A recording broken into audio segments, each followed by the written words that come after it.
Hello everybody and welcome to our pregame of the New Hampshire Division I High School Football Tournament. I'm John Collins along with Tom King. We're just moments away from Bedford BG. It's a rematch of the September 19 game, Tom, which was exciting for at least 3 quarters, but as then you reported, the size and strength of Bedford took hold. Yeah, it was 22-21 BG with a 2-point conversion with about 5 minutes left in the third, and I said to you, we are on our way to a classic. And then all of a sudden the air got taken out of the balloon as Bedford drove the ball 60 yards the other way, scored, and then added 2 more touchdowns in the fourth quarter to put the game away, John. Talking to Jeff Moore after that game, basically said it was their, they had numbers. Bedford had more players and more size and more of an ability to wear down BG. Opening round of the tournament, Tom. Why would this game be different? Quarterfinals, well, you always hope that it's going to be different if you're on the losing end, obviously, and you were looking at what you did in the first game. BG is a much better team now. They were 1-2 after that football game. They've only lost 1 game since. They still didn't have their identity in place. Exactly, with a new coach in Jeff Moore. Their offense, was clicking at times, but it still needed work. Now they're used to the offense. They're, primed and in a rhythm, and it's just a question of whether it matters and carries over into this game or not. They're going to have to stop Bedford. They're going to have to. I think the other thing, John, is they're going to have to play better defensively. And I think that Jeff Moore, who specializes in defense with his team, feels that his defense is much better now than it was back then. And this is going to be proof. We'll see. The winner probably goes to Goffstown. So it'll be a rematch of 2 classic games. If you look at the Goffstown game, these 2 teams are evenly matched that way. They both lost to Goffstown by 6 points. So we'll see. Yes.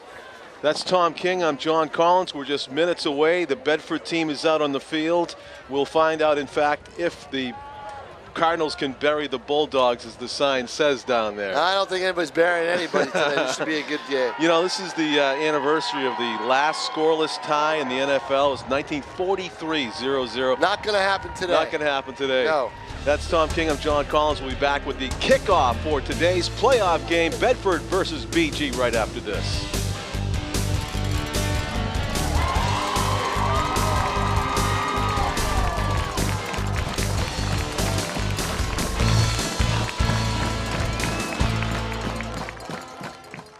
The New Hampshire Interscholastic Athletic Association presents the Life of an Athlete program. Life of an Athlete focuses on the choices our New Hampshire student athletes make on and off the field. And it really enabled me to have a successful career, and I truly believe because I was able to be disciplined enough, I got to the point where I was playing professional basketball. My name is Corey Hassan, former professional basketball player and current basketball trainer and coach, and I believe in the importance of steering clear from marijuana. Learn more at loanh.org. Hello everybody and welcome to Stellos Stadium in Nashua, scene of this afternoon, early evening's playoff game, New Hampshire Division I boys football. It's Bishop Guertin hosting Bedford here at Stellos as the sun is going down over the Nashua River on a mostly cloudy Saturday afternoon. Just a little bit of a chill in the air, not bad at all for early November. I'm John Collins along with cameraman Tim O'Neill. Our analyst Tom King will join us shortly. A rematch of these 2 teams who met early in the season in week 3 on September 19, a game that Bedford won 43-22. It was a close game for 3 quarters, and then the Bulldogs took control with 3 unanswered scores. A powerful Bedford team that includes a spectacular sophomore quarterback. BG also with an explosive offense of their own. We mentioned that it was an anniversary in the NFL of a scoreless game back in 1943, 0-0. That is not likely to happen here. It is a short kick. It is barely grabbed. Looked like Keenan Dwyer stepped up to grab that, I believe. And he comes up a little bit lame. He took a heavy hit. And Keenan took the worst of that hit at the 30-yard line. So it's going to be 1st and 10. The Cardinals with the first possession of the game. They play 12-minute quarters in New Hampshire high school football. BG were the winners of the Western Conference in New Hampshire Division I. The other 6-3 team, North, has just been knocked off earlier today in a decisive victory by the Goffstown Grizzlies. A pass to Nick Lorden, 9-yard gain to open the offensive scheme for the Cardinals with some success here. A big chunk on first down. It's going to be second down and short. The handoff from Hisco up the middle. That is enough for a first down. Jackson Hausman, strong and fast, usually the lone running back in the Guertin offense, gets the first down with a gain of about 2 there. Hausman's going to get another carry. Trying to get outside. The speedy Bedford defense pulls him down after a negligible gain, maybe a yard. Call it 2 and 2nd and 8. Ball will be placed at the 41-yard line. Quickly, no huddle offense. Jordan Hisco in the shotgun. He's going to look to the sideline now, possibly audibling in a different play on second down and long. They need about 8 yards past midfield for the first down. Faking the handoff, looking to throw left, throws down the sideline, man open, it's complete. Lorden sidesteps a tackler, but just inside the sideline, and Lorden just had to wait for that thing to come down as he got himself wide open on the far left. Well-designed pass play, 1st and 10 at the 35-yard line of Bedford. A quick hitter outside on first down. Nick Lorden getting a lot of looks here early. They gained 4 on that one. It's going to be second down and 6 at the 31. So BG on the move in the opening possession of this playoff game. Hisco comes near right, overthrows his intended receiver. He was looking near side to Sarveen, Shafi, and Rod, and it was just a overthrown pass. Rod did have a step on his cover man, and it'll bring up 3rd down and 6 as the clock stops with 10.5 minutes to go. First quarter just underway at Stellos. A promising start for BG, but they need to convert here on 3rd and or 4th down. Likely 2-down territory for the Cardinals. The lone running back is Hausman, and he will get the draw play. Hausman has the first down. He's out to the left sideline. What a great play call that was.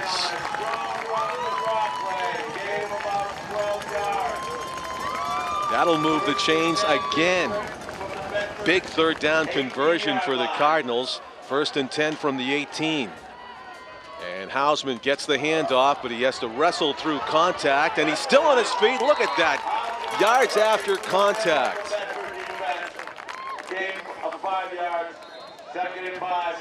On a play on which Hausman should have gained nothing, he got 5, and it's a second down play here coming up for the Cardinals. Looking to the sideline is Jordan Hisco.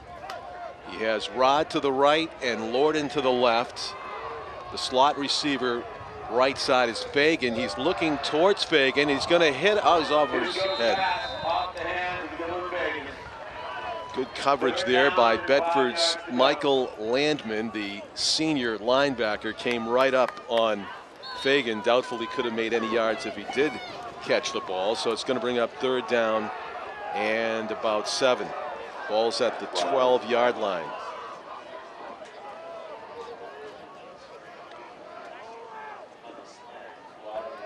Two-step drop. Hisco fires. Complete touchdown. Dylan Fagan on the slant right over the middle.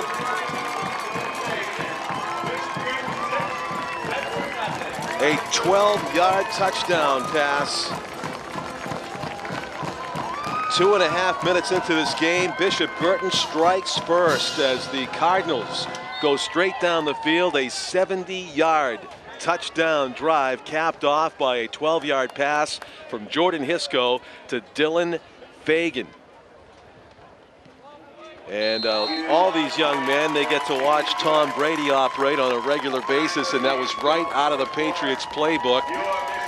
A la Brady to Edelman, slanting across the middle. It's a play where you got to be brave, you got to take a step and look back, get the ball, and step over the goal line, and it was well executed by the Cardinals. They get the extra point, and it's 7-0 here.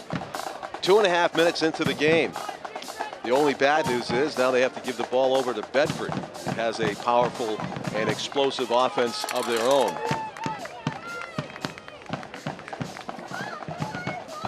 The Titans of Nashua North season comes to an end today on Saturday, November 7, as the Titans never really were in that game at Goffstown in the opening round contest against the North Division winners at 9-0. Goffstown showed why they are the team to beat in New Hampshire Division 1 this year, as they trounced the Titans by scoring over 50 points to 7.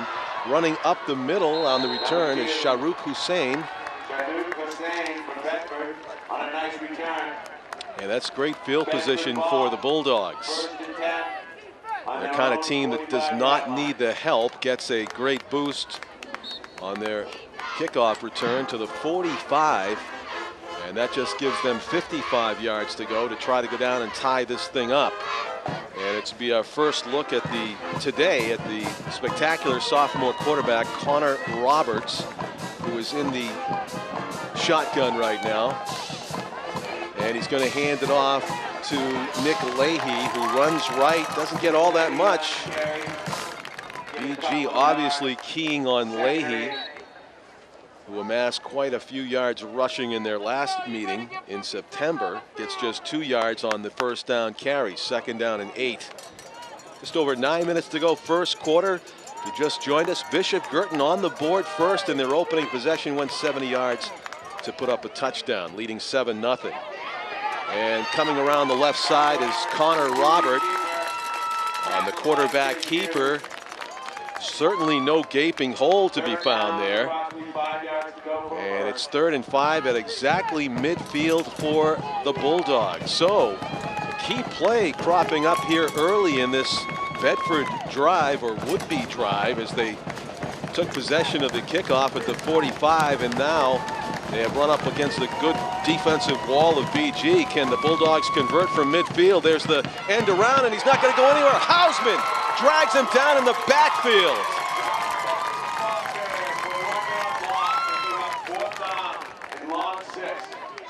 There was absolutely nothing there for the Bedford ball carrier, and Hausman greeted him in the backfield, throwing him for a 1-yard loss on the play. 4th down and 6.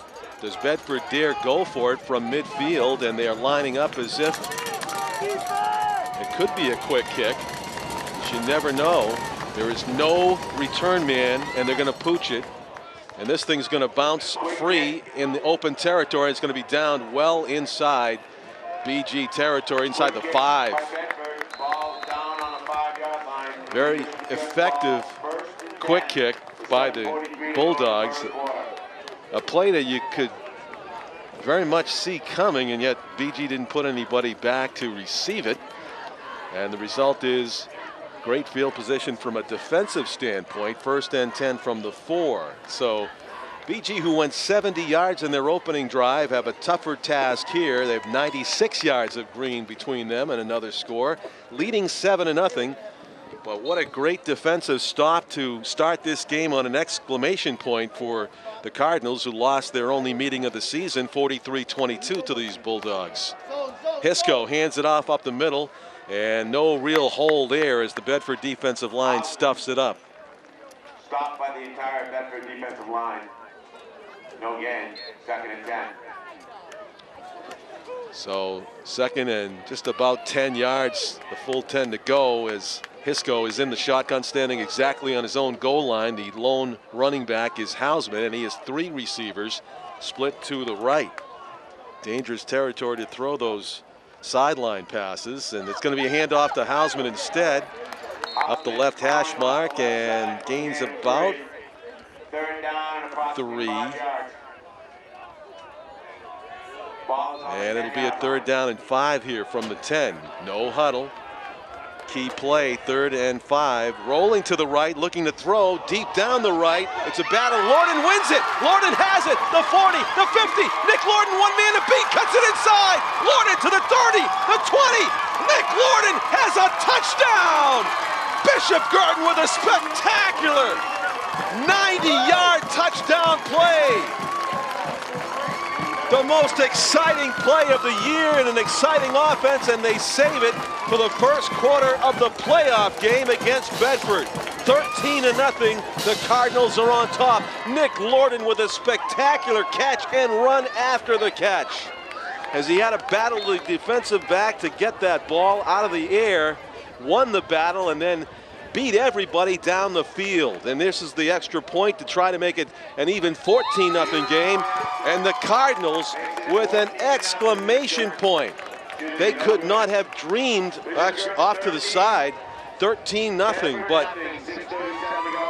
save for that missed extra point. The coaching staff of Bishop Guertin, led by Jeff Moore, couldn't have dreamed of a better opening. They score in their opening possession, they score in their second possession, and they mix in between a defensive stop, a 3-and-out, basically, against Bedford. Amazing start to this game by the Cardinals.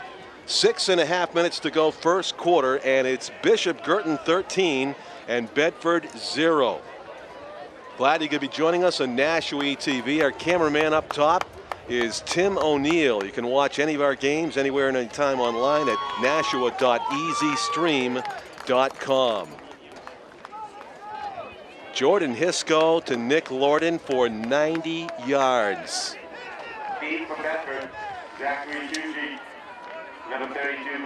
So Dylan Fagan caught the first touchdown pass from 12 yards out. And just on those two passes, touchdown passes alone, Hisco has passed for over 100 yards. There's the one bouncer to Zachary Tucci. Tucci up the right hash mark. And again, good field position for the Bulldogs after a nice kick return. And they'll put it down at the 41, 1st and 10. So Connor Robert and the Bedford offense were stuffed on their first 3 plays. They tried running plays. Let's see if they go right up top to the air here or go back to the ground. And they will throw a quick pass outside. Tucci's got it up the sideline for a short gain. They'll spot it at the 45. So it'll make it 2nd and 6 from the 45 as they were successful 1 for 1 on the pass plays. Robert was 11 for 17 for 171 yards and 2 touchdowns in the first meeting. There's a handoff, and it's up the middle, cutting it to the outside. Leahy showing that great foot speed. Leahy in a race to the edge, and he makes it to the 30-yard line and then some. Nick Leahy, explosive runner, able to get around, and he was not contained. 1st and 10 at the BG 29. Alarming play there for the BG defense, which had not yielded much of anything until that point, as Leahy got loose. Robert in the shotgun. Leahy catching his breath next to him, looking for a screen pass. He fires it so hard that Leahy had no chance to catch it. Too much on that pass from Robert. Maybe too much adrenaline behind that pass, as Connor goes all the way over to the sideline to confer with his head coach. Lights on here at Stellos, of course, despite the 4 p.m. start, where that time of year gets dark early. 6:13 to go. We're just in the first quarter of this one. BG leading 13-0. Bedford looking for their first score. Leahy cuts it to the left. He is dragged down at the 20, very close to a first down.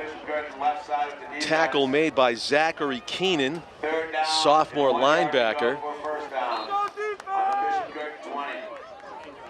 Zachary, 6 feet and 170, did a good job to catch up to Leahy there before he could break another long gainer, possible touchdown. Always a threat when he touches the ball. It is 3rd and short, just a yard to go for the Bulldogs. And BG's whole line seemed to jump. A flag flies. Let's see if they were drawn off or if it's going to be called against the defense. This would be big if it was against the offense.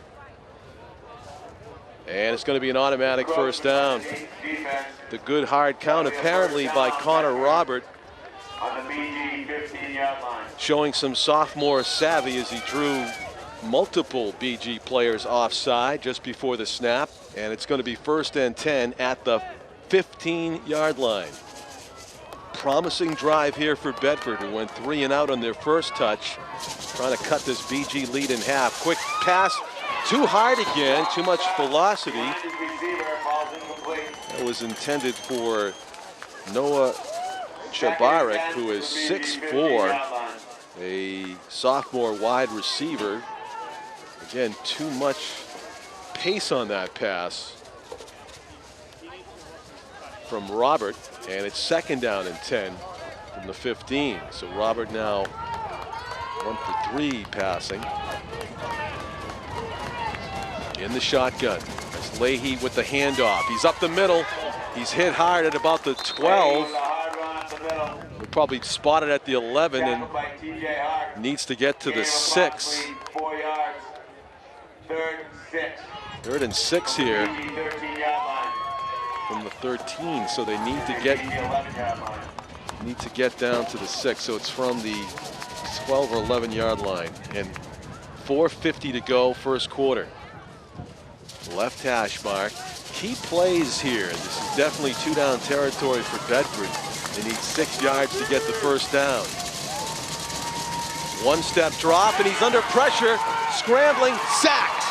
Big play. BG's defense bring up 4th down.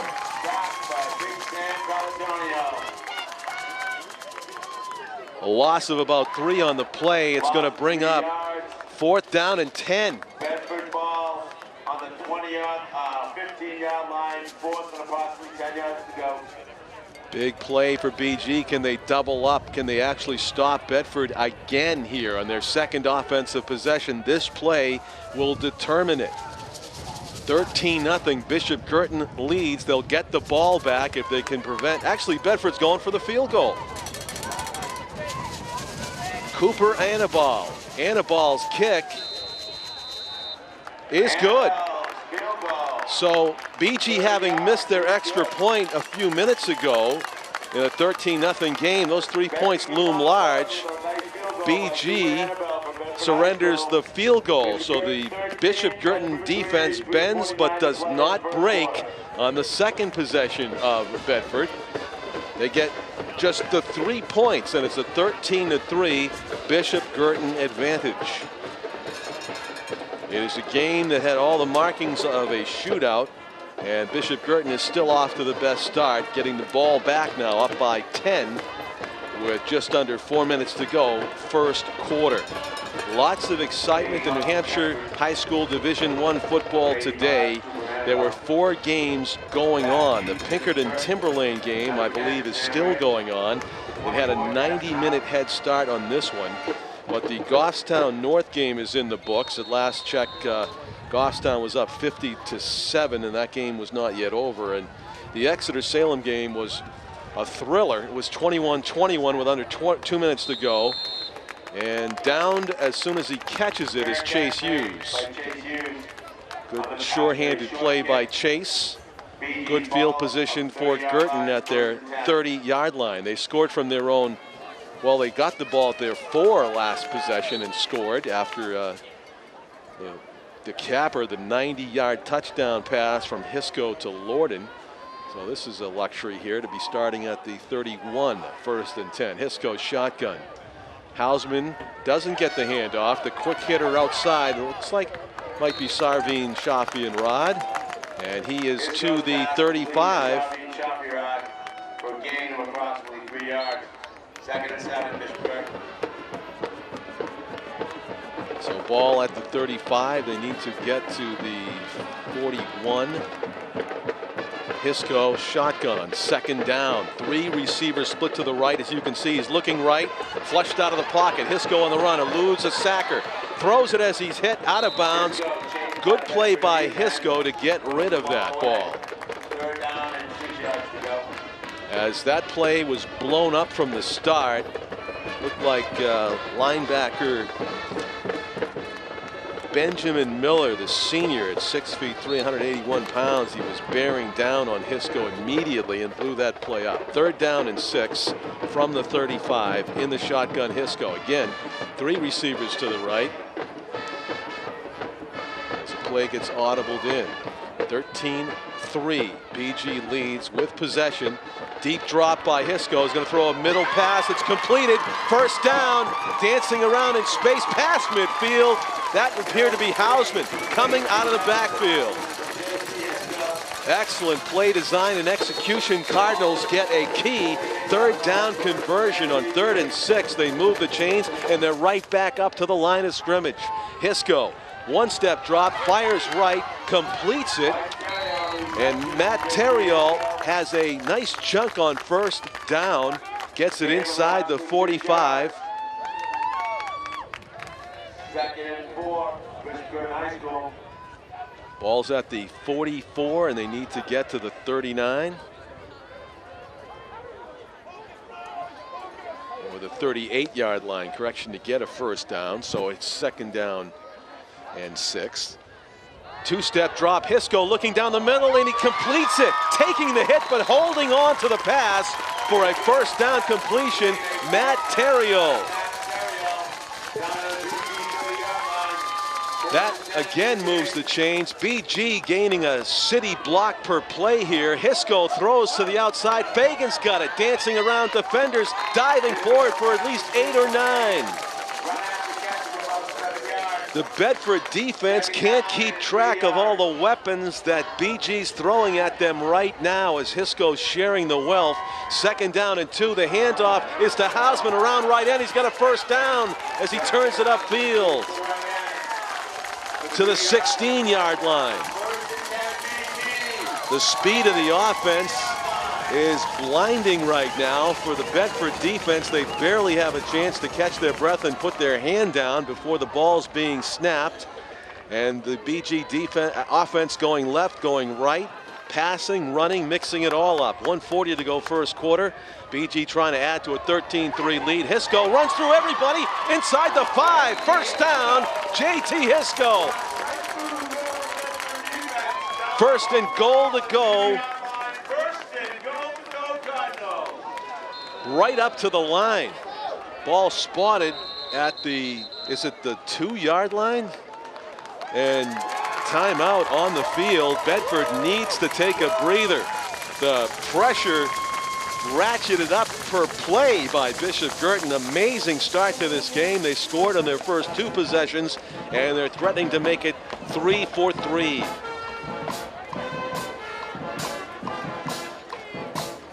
Each play call seems to be more brilliant than the one before it for the Bishop Guertin Cardinals. The preparation showing here on the field. This is an excellent Bedford team who are being made to look ill-prepared for what's being thrown and run at them here by the Bishop Guertin Cardinals in this 1st quarter. 1.5 minutes to go. BG threatening to ram their 3rd score in here.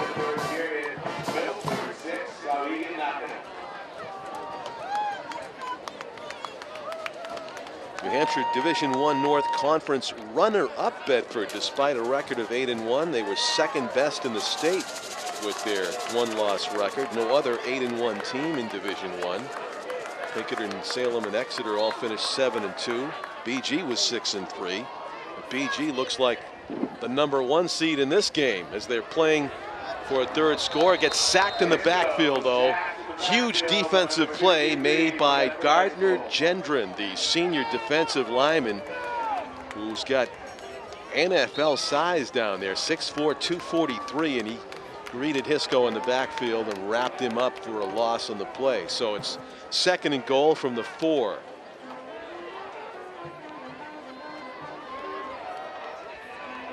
Three-step drop, looking left, firing, and it's completed. Touchdown. Nick Lorden turned around. The Bedford defender did not. It is Lorden's second touchdown catch of the game. It is the third TD pass thrown by J.T. Hisco for 1290 and now 4 yards through the air. Hisco lighting up the stat sheet and the scoreboard here at Stellos in the first quarter.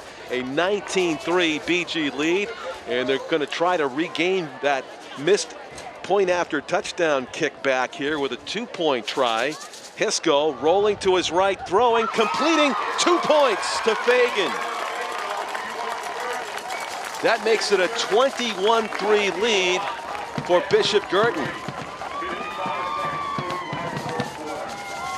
Bedford defeated BG here. It feels like a long time ago, but it was only a month and a half. It was a 43-22 Bedford victory. That's a distant memory at the moment, as is a 21-3 opening to this game. Just under a minute to go, first quarter. The Cardinals looking oh so strong on offense and defense in this one. So the Cardinals will tee it up at the 40-yard line. This is one weakness in the game so far for the Cardinals, in that they've yielded very good field position to Bedford twice. They've gotten the ball up beyond the 30 and 40-yard line. So let's see if Chase can get into one here and get some coverage.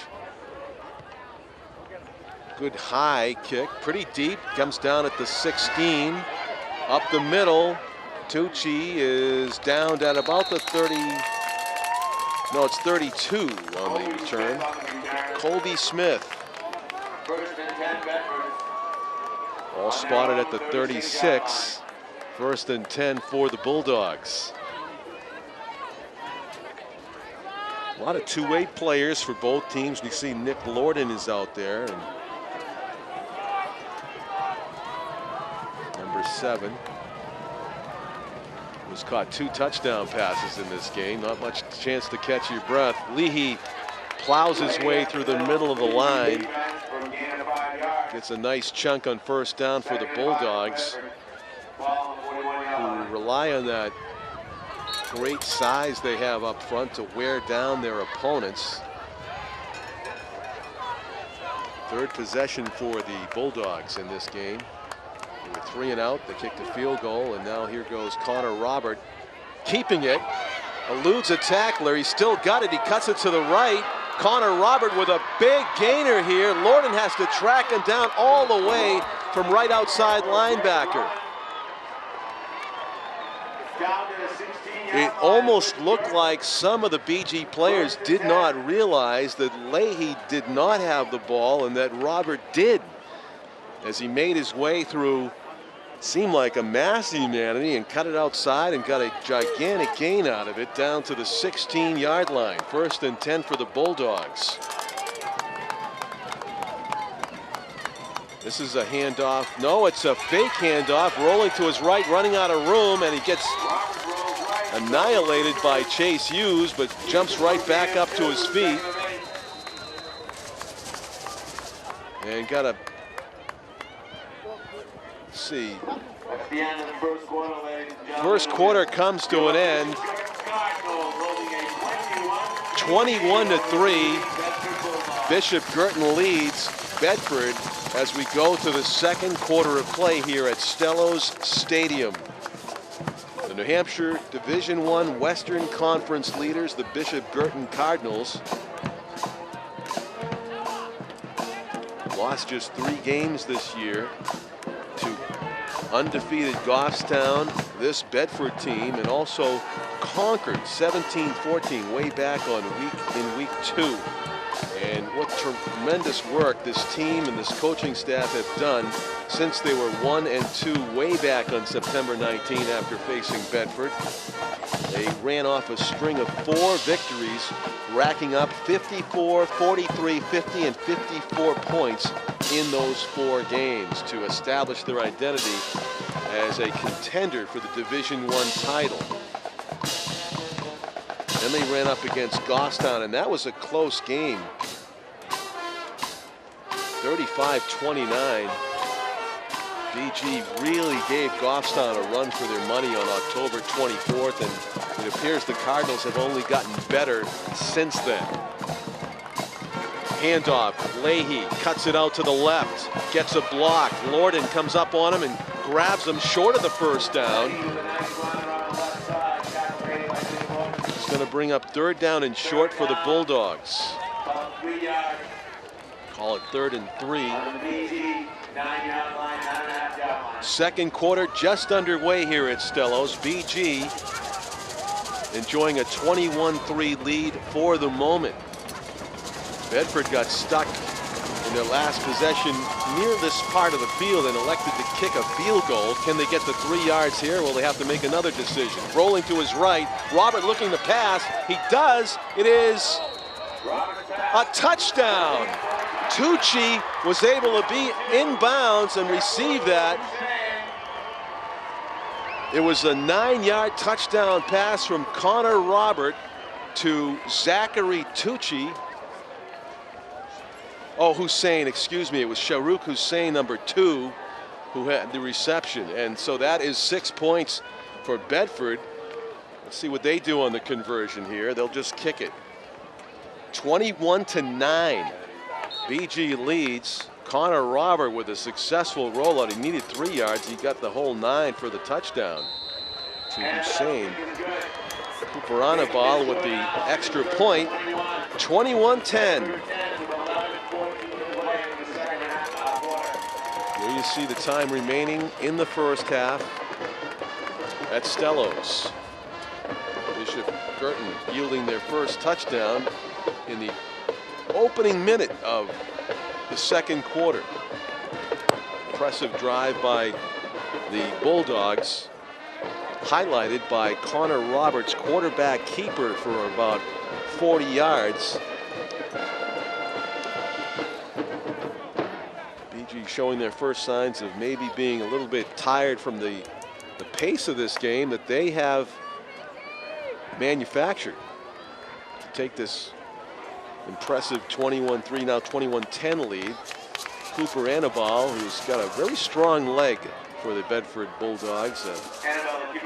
A weapon here on special teams. Will try to boot it deep.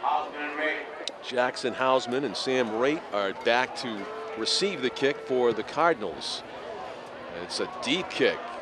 Raitt will take it at his own 3, running up the left hash, and he'll get tackled just inside the 25. Tackle made by Liam Green and David Norfleet on special teams for the Bulldogs.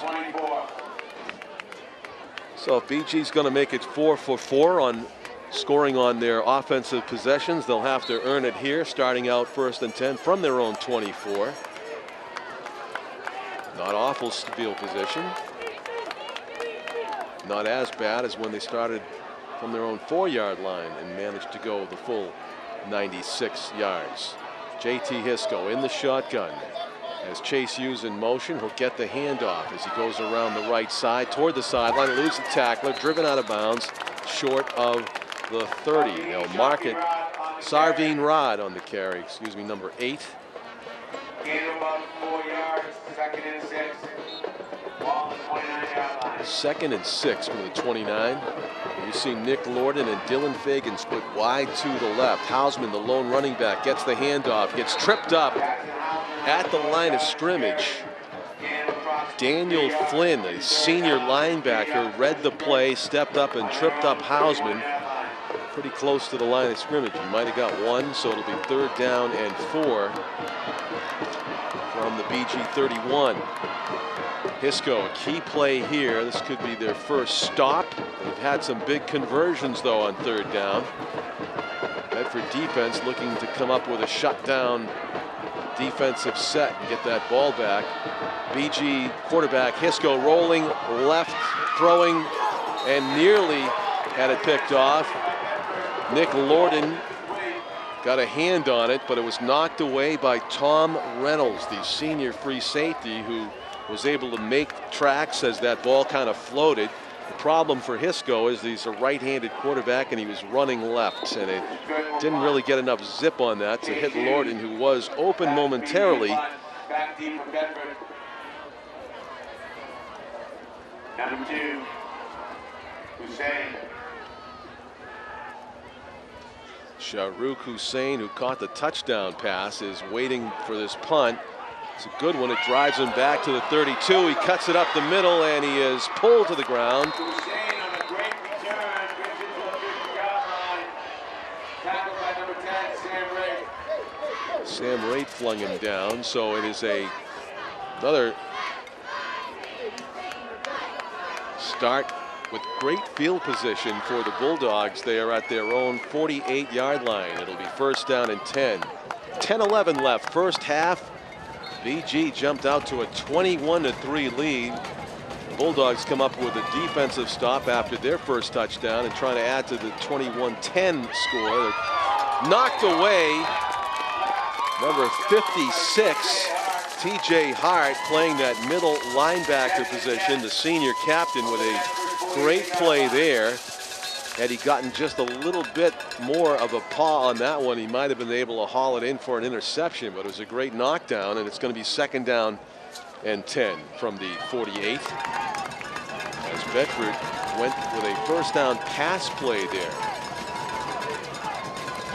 Connor Robert, the sophomore sensation, hands it off to Nick Leahy, who makes his way through the left side of the line. And he is tackled by Thomas Hart. 5 yards to go.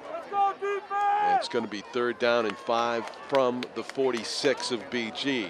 Bedford needs to get to about the 41 to make a first down. A third down play.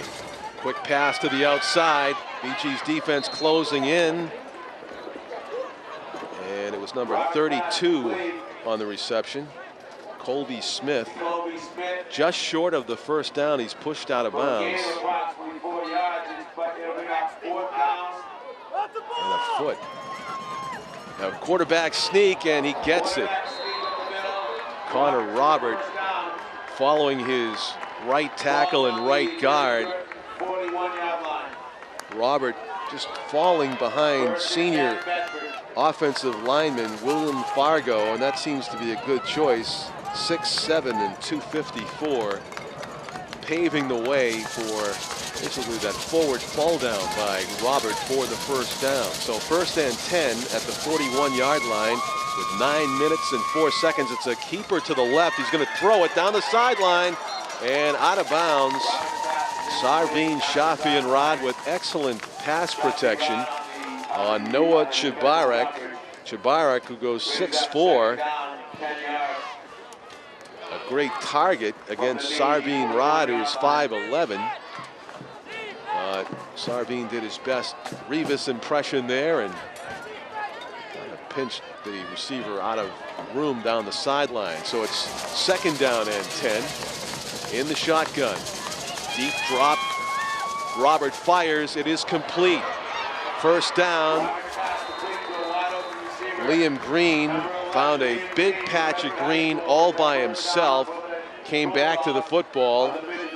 And Bedford successfully moving the ball in their last 2 offensive possessions, including this one, threatening to go down and cut this 21-10 lead more than in half as the sophomore quarterback calls the signals, hands it off to Leahy going through the left side. Leahy dragged down by Dwyer, but not till he gets to about the 15-yard line. That is a first down for the Bulldogs. BG's defense is now the one that finds itself reeling and looking to catch its breath somehow on its heels as the Bedford offense relentless in their pursuit of yards here. The handoff is to Leahy. He slips a little bit, but he's still not down. He's inside the 5. Some of the BG players thought that Leahy dropped a knee when he slipped. The officials don't agree, though, as Leahy got a hand down and kept his knee from touching. And he got inside the 5, backpedaling his way for most of that run.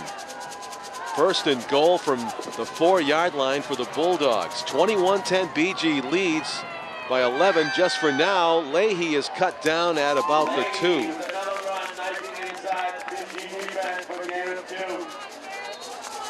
Goal to go for the Bulldogs.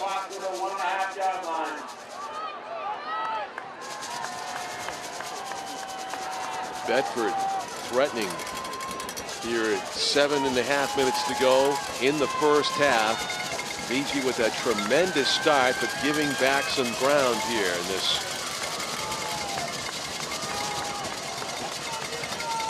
battle at Stellos. Leahy driven back at about the 2 or the 1-yard line. In on the hit was Chase Hughes and also number 50. Joe Gowdy was in on it. BG attempting to put up a goal line stand here. Bedford wants to put this ball in now so they don't have to make any decisions about a field goal. Of course, BG would love to come up with another stop like the one they just had. Pair of receivers split left and right for the quarterback, and there's a whistle before the snap, and it is a timeout. BG wanted a timeout. The defense will talk things over with 6.5 minutes to go first half. BG with that 11-point lead that is in jeopardy now as Bedford driving, looking for their second score, their second touchdown of the game. Congratulations to the Bishop Guertin girls volleyball team for earning a spot in tonight's Division I state final match versus Hollis Brookline.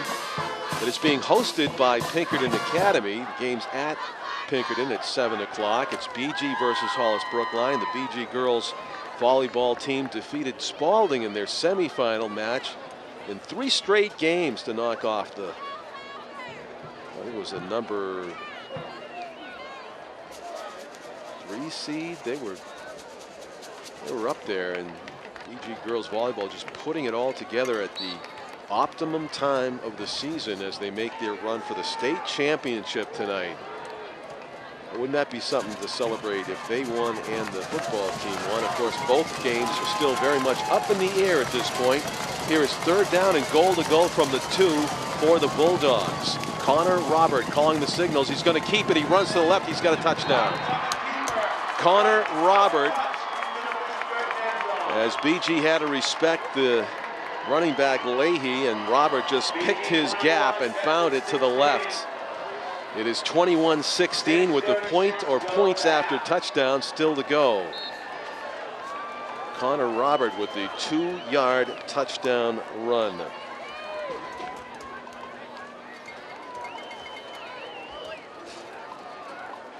And a 9-yard pass to Sharouk Hussein for the first touchdown. The kick is up and it is good. 21-17. It's a 4-point difference here at Stellos. So the Bulldogs, who were on their heels and scratching their heads looking for a solution to this BG offense at one point, Bulldogs trailing 21-3, have changed the momentum dramatically here since the beginning of the second quarter. It's now just a 4-point game, 21-17. And the pressure on BG to take this ball and do something with it before the end of the first half. Important for Guertin to assert itself again on offense for 2 reasons. 1, to add to their score, and 2, not to give the ball back to Bedford before this half comes to a close. We'll see what develops here. Of course, that said, BG would take a kickoff return for a touchdown if they could get one. Cooper Annabelle tees it up. Annabelle will kick off the Bedford. Osman Ray, deep for Bishop Guertin.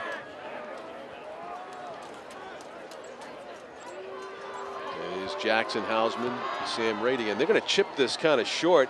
Dwyer catches it, dances around at about the 27 and goes out of bounds. Losing a yard on the return. I'll put it down at the 30. 1st and 10 for the Cardinals at the 30-yard line. 6:20 to go, first half.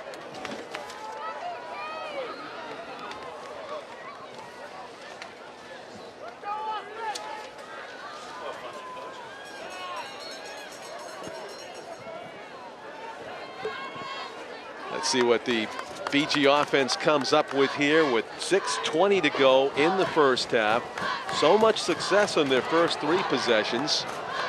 Trying to recapture some of that magic. They fake the pass, they hand off, and Hisco put his treasure in a sinking ship there as Hausman goes down behind the line of the scrimmage.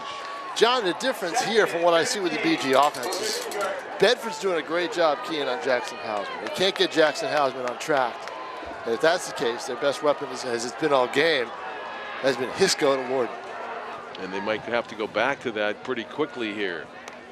Audible play comes in from the sideline as Hisco checks with his coaches. Hausman again, the lone running back.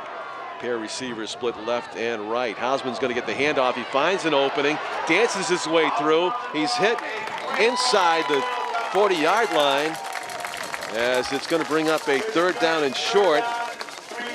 3rd and 3 from the 37. Hisco quickly has his team up to the line of scrimmage, gets the hike, throws it complete.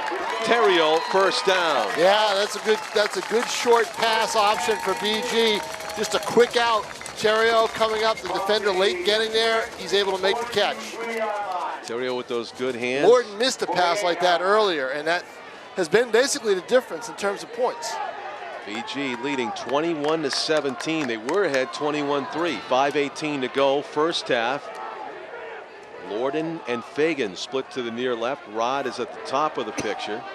And Hausman in the backfield will get the handoff as he splits the gap and gets it close to midfield. That's what they need. They need to get Hausman on track, take the pressure off of Hisco in the passing game.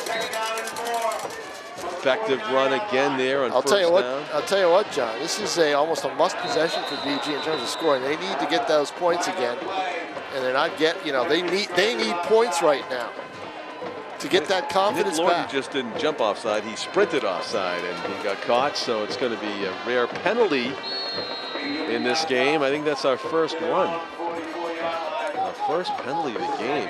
Well, second. Oh, got the other. Yeah, you had a procedure foul, jump off offside spot. That's right. It cost BG a first down. Both penalties against the Cardinals. So it's 2nd and 9 from the 44. Unfortunate there is that first down carry by Leahy had set them up for a good chance to move the chains. Now it's back to 2nd and 9. 2-step drop. Hisco complete over the middle. Rod has it inside the 40. A fastball right to the middle of the number 8. And the Cardinals move the chains again, quickly up to the line of scrimmage. Handoff. Leahy eludes a tackle. Blasts his way through a couple of defenders and makes it to the 35-yard line. Gain 4. It'll be 2nd down and 6. In the shotgun is J.T. Hisco with Jackson Hausman, the running back, and Fagan, Rod, and Lorden split to the left. BG checking the play call. And now the right side of the line, the tight end Terrio jumped offside. Indication is Bishop Guertin offside. A little bit of a confusion There was. there. You could tell they just weren't settled right away from the start. That'll bring up a 2nd down and 12 yards to go from the Bedford 40-yard line. 2nd and 12 from the 40. Back to the same formation. Ideal world, BG would hold the ball until the end of the half. But Fake to Hisco. He's going to hit Fagan in the flat here and trying to get away from some tacklers and gets it to the 35. So back to the original line. 5 yards. But it will bring up 3rd down and about 6. About 8.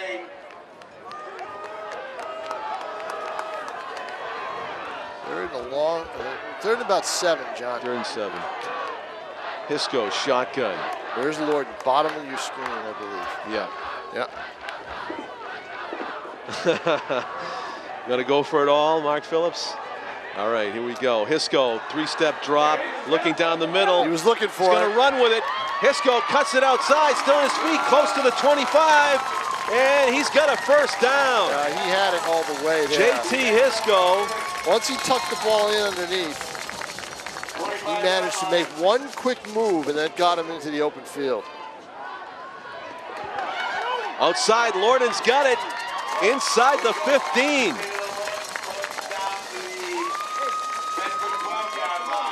Seems whatever Bishop Guertin is trying on this offensive series is working. Just a couple penalties mixed in that hurt them. Hisco back on 1st and 10, rolling to his right, looking to pass. Nobody open. Throws it almost to a Bedford player, and he caught it. Intercepted. An ill-advised pass by J.T. Hisco. That's what I said. He has got to throw it away. As soon as he didn't see anybody open, what was he trying to do? You didn't know. Just a big mistake there. A costly mistake for the Cardinals. Wow. Not only will they come away with no points, You heard my but voice. they left enough time on the clock They did for Bedford to do something down. You with heard it. my voice say he's got to throw it away, and then all you got to do is airmail it out of bounds. That only bad things can happen with that pass. Inexplicable right there by Hisco. And BG falters. Leahy taken out of bounds. Jackson Hausman's helmet goes flying about 10 yards further into the autumn leaves over there. Now that's how Hausman plays. He'll hit, and he'll hit hard. Surprised it hasn't happened before. Leaving it on the field. Oh, no doubt. Actually, he's not leaving his helmet on the field. Always he picks it up, and because his helmet came off, he has to come off. And trotting onto the field for one play at least is Michael Allenak. Junior defensive back will take Hausman's place on second down and 5. Back to pass, firing it down the middle. It is caught. Number 32, Colby Smith, hit as he caught it, but it was a perfectly thrown pass. Smith might have taken a knee in the helmet right there. He's a little shaken up on the sideline, but credit to him with hanging on to that ball. Not an easy place. He's doubled over there on the sideline. It's one of those plays where players crash into each other. It looked like Smith might have taken a knee to the helmet. So it's 1st and 10 for Bedford. Back to pass. Over the middle, it is complete. Wrapped up as he catches it was Leahy. Good job by number 58, Zachary Wallet, to grab. He grabbed Leahy immediately, or you know how dangerous he is after a catch. So it turned out to be 2nd down and 6. And timeout, I think, has been called by Bedford. They had 1:37 left to play in the first half. 21-17, Bishop Guertin. Now this is a classic at this point. Tell you what, that's pretty confident when it's 2nd down and 6, right? When you call a timeout with 1:37 this deep in your own end, you know, you feel like, well, with 1:37 I can go the length of the field from here. And, you know, no guarantees in many contests, but that's how much confidence Bedford has in their own offense. Well, I think the key for Guertin right now is tackling. They haven't tackled very well. Right. And I think that's one of the things that they need to do. But unless Bedford makes the 6 yards in the next 2 plays, BG would end up with a chance to do something with it. Possibly. Possibly. Key plays here is what it comes down to. Right now is tackling. Yes. In the shotgun, sophomore sensation, Connor Robert with a one-step drop, looks to run it. Robert running to his left, and he's out of bounds. He stops the clock. Well, there was no way they could prevent him from getting out of bounds. The question is, who's that going to help right now? That stops the clock with 1:30 to go, and it's going to be 3rd down and a long 2 for the Bulldogs. What you would think is 1-down territory here. The key on that play, John, was that Robert didn't have much room. The linebackers came up and kind of made him. Handoff, Leahy coming up to make the play. It's Hausman, Jackson Hausman with a terrific stop. Loses yards on 3rd and 2. And will Bedford punt? You would think they would. Now, the clock is running. They'll probably punt, John, but like before, they'll probably go in a quick kick. They'll probably go in a quick kick mode. The only bad thing that Hausman did is he didn't get him out of bounds. But that'll take about 35 seconds off the clock as they let it go down. Looks like another quick kick situation. You would think he's going to let it fly from the boot. And it will come down, and there's nobody back there. It's just going to roll in open territory. You can't take that chance that they're going to go for it with that formation. So, I mean, I thought it was pretty obvious in the first time. Pretty obvious both times, but you can't take the chance, and because that'll allow a receiver to be wide open. Right. 46.5 seconds left. I think the smartest thing to do here with field position the way it is to take a knee and go into the locker room. You try to gamble too much here, you could turn the ball over, fumble it on a sack. You could do a lot of different things. You know what? There's one play I feel like you could try, and that's the Nick Lorden sideline tightrope play deep down the field. But Hisco has to have the time. Punching distance. Hisco has to have the time, and he right. also, if he gets sacked, he can't get strip sacked. So there's too many bad things that are going to happen. They're not going to do it. They're going to hand it off to Hausman. Hausman knocks down a tackler. Hausman still on his feet, breaks it to the outside. Hausman galloping, and he's inbounds. Will they call timeout? 35 seconds to go. Got one left. I still don't think this is a good idea. They're going to move the chains, and then they're going to restart the clock. Hausman was just willing himself down the field there, bashing his way over defenders, rolling to his left, throwing left. Lorden's got it. He is downed at the 45. And will they call timeout now? I think they have, yes. Timeout on the field for Bishop Guertin. And it was short of a first down. It was inbounds. If Nick could have caught it on his feet, we have a flag down in the field. Not a timeout, a flag is down. Hold against BG, so that'll move the ball back. Well, 25 seconds left, I think it's time. Time to take a knee? Take the knee. Time to surrender. Throw it. No. Not a chance. No. No. That I would do. Timeout for the group. 25.9 seconds to play. Bishop Guertin leads. Nick Lorden has a couple of touchdown receptions in this game. One was for 90 yards from the BG's own 10-yard line as he beat a defender for a jump ball and then ran about 55, 60 yards after the catch. 91-yard score. How about that? 91 yards. Spectacular play. It was part of that run that BG went on to open the game when they led 21-3, and Bedford caught their second win. They got back in the game. A couple unanswered scores made it 21-17. Bedford 20, Dalhousie 13. Bedford will advance to the playoffs. So we have 25 seconds left to go in the first half. This is Division I tournament football opening round. BG hosting Bedford. The Cardinals leading 21-17 with 25 seconds left to go. Hisco trying to draw Bedford offside, it looked like, with that hard count. He's going to throw it to Fagan. He's got a blocker, and Fagan is going to go out of bounds at the 32. Safe pass play. 20.7 seconds to go. 14 yards to go for first. So because of that penalty, it's still a long way to go for a first down, but the clock is more of a concern with 20 seconds left. Hisco's got a pair of receivers split left and right, and Hausman, the lone running back, will get the handoff. Hausman finds an opening. Hausman cuts it outside, now inside. Hausman trying to cut across the field laterally. Bulls his way down to the 47-yard line of Bedford. 11 seconds left to go, and the clock stops momentarily to move the chains. Now you can do something. With 11 seconds left, now you could probably do something. With Lorden and Hisco, anything's possible. If it's intercepted down deep, if you can make the tackle right away and not have a long return, you're okay. But you got a chance. Yeah, you do. And you know, you probably have a chance to take two shots downfield with 11 seconds to go. Well, Pa, I don't know, John. It'd be tough. The first one's incomplete. You still the first one's incomplete, maybe. It's going to be 2 seconds left. It's going to be a tough one. Do we have any timeouts left for BG? No timeouts remaining. 11.2 seconds left. Quick timeout. BG back into formation. Bedford just setting up now. Where's Lorden? He's near side left at the bottom of your screen. Back with protection over the middle. Lorden, it's a hook and ladder. He throws it to Rod. Rod forced out at the 31. 3.5. 3.5 seconds left to go.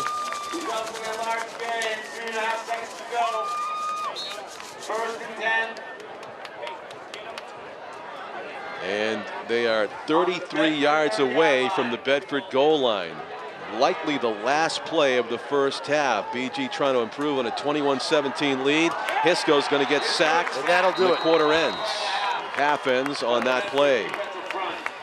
Bishop Guertin 21 and Bedford 17. We are at halftime here on Nashua TV. John Collins with Tom King and our cameraman Tim O'Neill.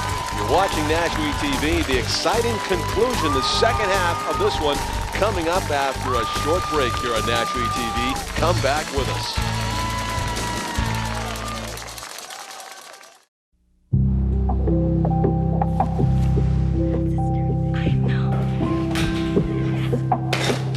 You're stupid and ugly.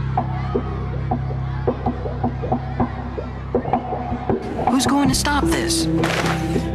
If not you, And who?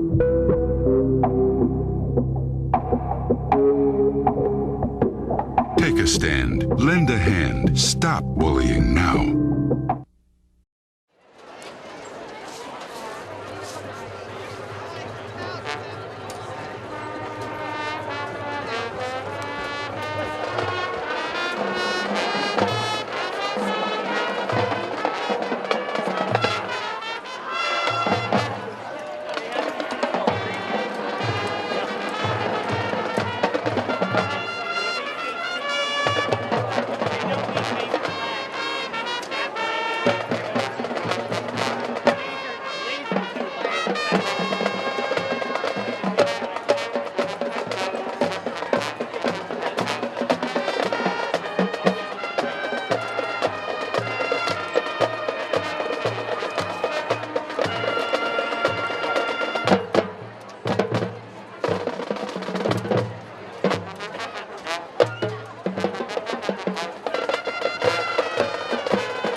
Here's to the things that can keep us safe.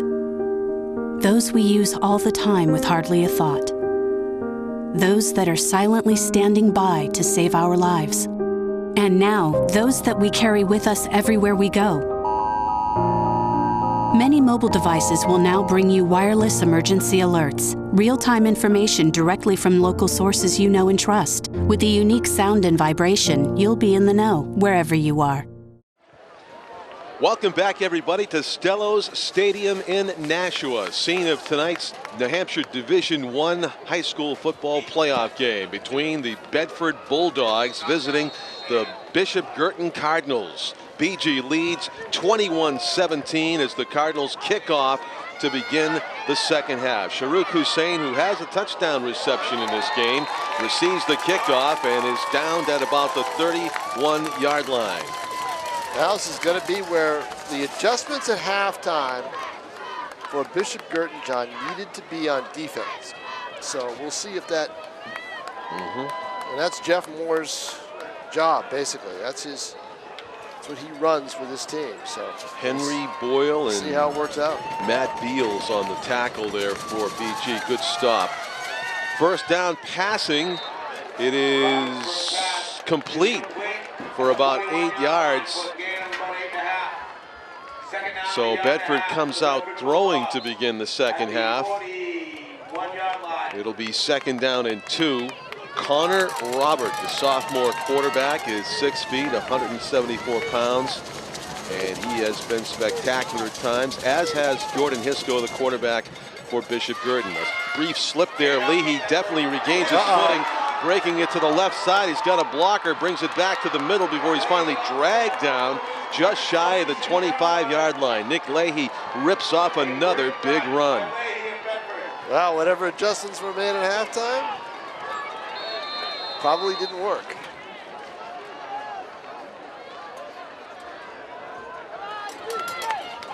It's a 32-yard run for the first 10 at 27. Leahy adding to his totals. Quick hitter to the left, and Hausman's going to grab on and not let go. Connor Collins with the reception for Bedford. Junior wide receiver with his first reception of the game. It's going to bring up second down and 11 because they lost a yard on that play. Thanks again to the fine two-way play of Jackson Hausman. John, one of the things that's happening in this game is that Connor Roberts getting a lot of time to throw. You haven't used the name Joe Gowdy much in this game at all. Gowdy is the man who penetrates the backfield. If he has a good game, Bishop Guertin usually wins. Next to no pressure on the quarterback for Bedford. He dumps it to Leahy, who spins around inside the 20. And that's close to a first down. They had second and 11. They got the penetration that time, but missed the tackle. And you can't miss a tackle with Leahy running the ball. Third about 3 at the 20. This is probably 2-down territory for Bedford. And you know what? The odds, the way they move the ball lately, on them getting 3 yards in 2 plays, it's pretty high. Very high. And you know, this will be their first time, if they can score, they'll be first time leading in this game. So a lot at stake in this opening drive of the second half. Connor Roberts is going to hand this one off. And not much going. Not that time. For number 84 on the carry. That was Connor Collins. It was still Leahy, wasn't it? Was it Leahy? I think it was Leahy. He was 84, actually. He came from the wide receiver spot to take that. It was kind of a that's a mistake, because what you want to do in this situation is put the ball in the hands of your best player. It's been working, right? Exactly. But they're going to go for it. They are going to go for it. It is 2-down. Oh, wait a minute. That's the kicker. They're going to go for a kick. We're going to make it a 21-20 game. Yeah, because you know why? If he can make it. Because they feel another field goal will give them the lead. 36-yard field goal attempt by Cooper Anibal is up, and it is good. He stuck it in the bottom right quadrant. 36-yard field goal. Quality field goal, kicking off by Cooper Anibal, a weapon for the Bulldogs. Well, that's the thing. Where has Bedford started most of their drives from? Great field 30 out. Yep. 21-20. 21-20. The slimmest of margins, but BG still leads. Well, here's the thing. That great opening they Here's had to the this thing. game. You go back to the regular season game. We had 9 minutes left in the third quarter. 4 minutes later, back in that regular season game, BG had a 1-point lead. Yeah. 9 minutes to go here, 8:59, roughly 9. They're up by 1. Yeah, that nightmare fourth We are quarter, back. right? We are back. Well, at the end of the third, too, we are back to square one with these two teams. And it's just a question of how far has Bishop Guertin's defense come. They did a great job to hold Bedford there. I'm shocked Bedford went with the field goal. I really am. Because even if they didn't make it, they would still have BG pinned pretty deep. No question about it. Must be respect for the BG offense at this point to go with that field goal. Anabal's kick comes down at about the 15 and bounces. You got to pick that up. Grabs it on the bounce and gets tripped up at the 15. You know, great coverage. Well, Hausman saw the ball wasn't going to go out of bounds. He thought it was originally. When it didn't, he had no choice but to either pick it up or let it just sit there. But if he sits there, it's a live ball. He's got to do something with it. So he had no choice but to pick it up. Looked like it was Owen Brown, a sophomore linebacker, that got down there in on that tackle to get the dangerous Jackson Hausman on the turf inside his 20. Everything, great coverage. Everything is dangerous right now in this game. Every possession, every play. 1st and 10 from the BG 16. JT Hisco with his first touch of the football in this half. Hands it up the middle, and Hausman gets those hard-fought yards. He's had some big openings to run through, but more often than not, he's had 2 Bedford defenders draped all over him, Tom, as he works his way down the field. Done a good job to keep him from getting in the open field. Here's a cross pattern to Lorden. Lorden slanting in is going to make it inside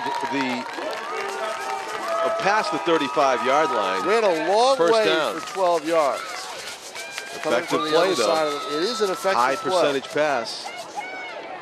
Lorden's going to come all the way to the far left. You can see that Dylan Fagan is piggybacking Lorden. And the keeper for Hisco. And he is cut down after a gain of about 8 on the play. I'd give him 7. He's at the 44.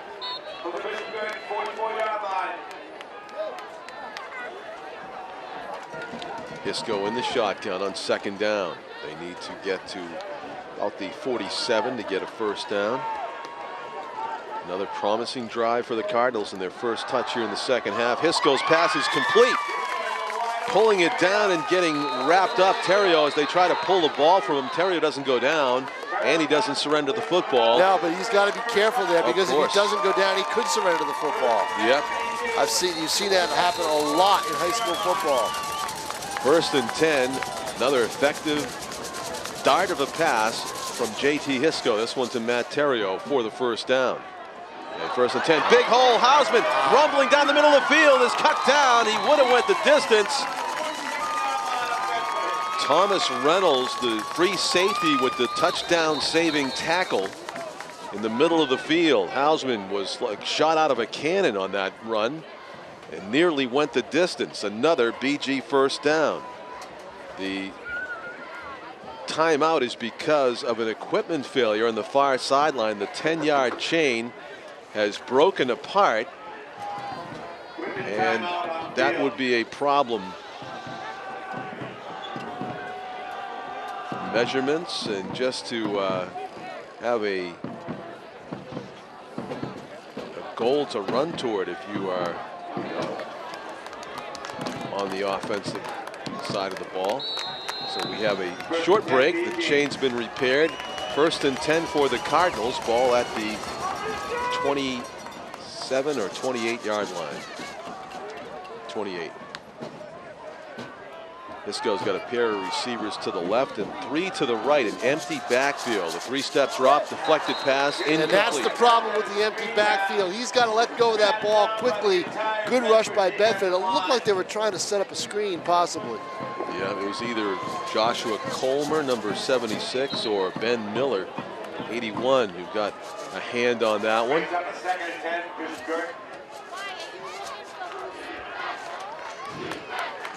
In the shotgun, JT Hisco. He's going to throw a quick pass to Fagan. Fagan dancing around a defender to the outside, down at about the 10-yard line. Another effective pass play, a short pass for the Cardinals. 1st and 10, and the ball is at the 11-yard line at the left hash mark. Hausman with the handoff. Hausman down inside the 5, touchdown. Jackson Hausman, an 11-yard run for the touchdown. And it is a 27-20 lead for the Bishop Guertin Cardinals.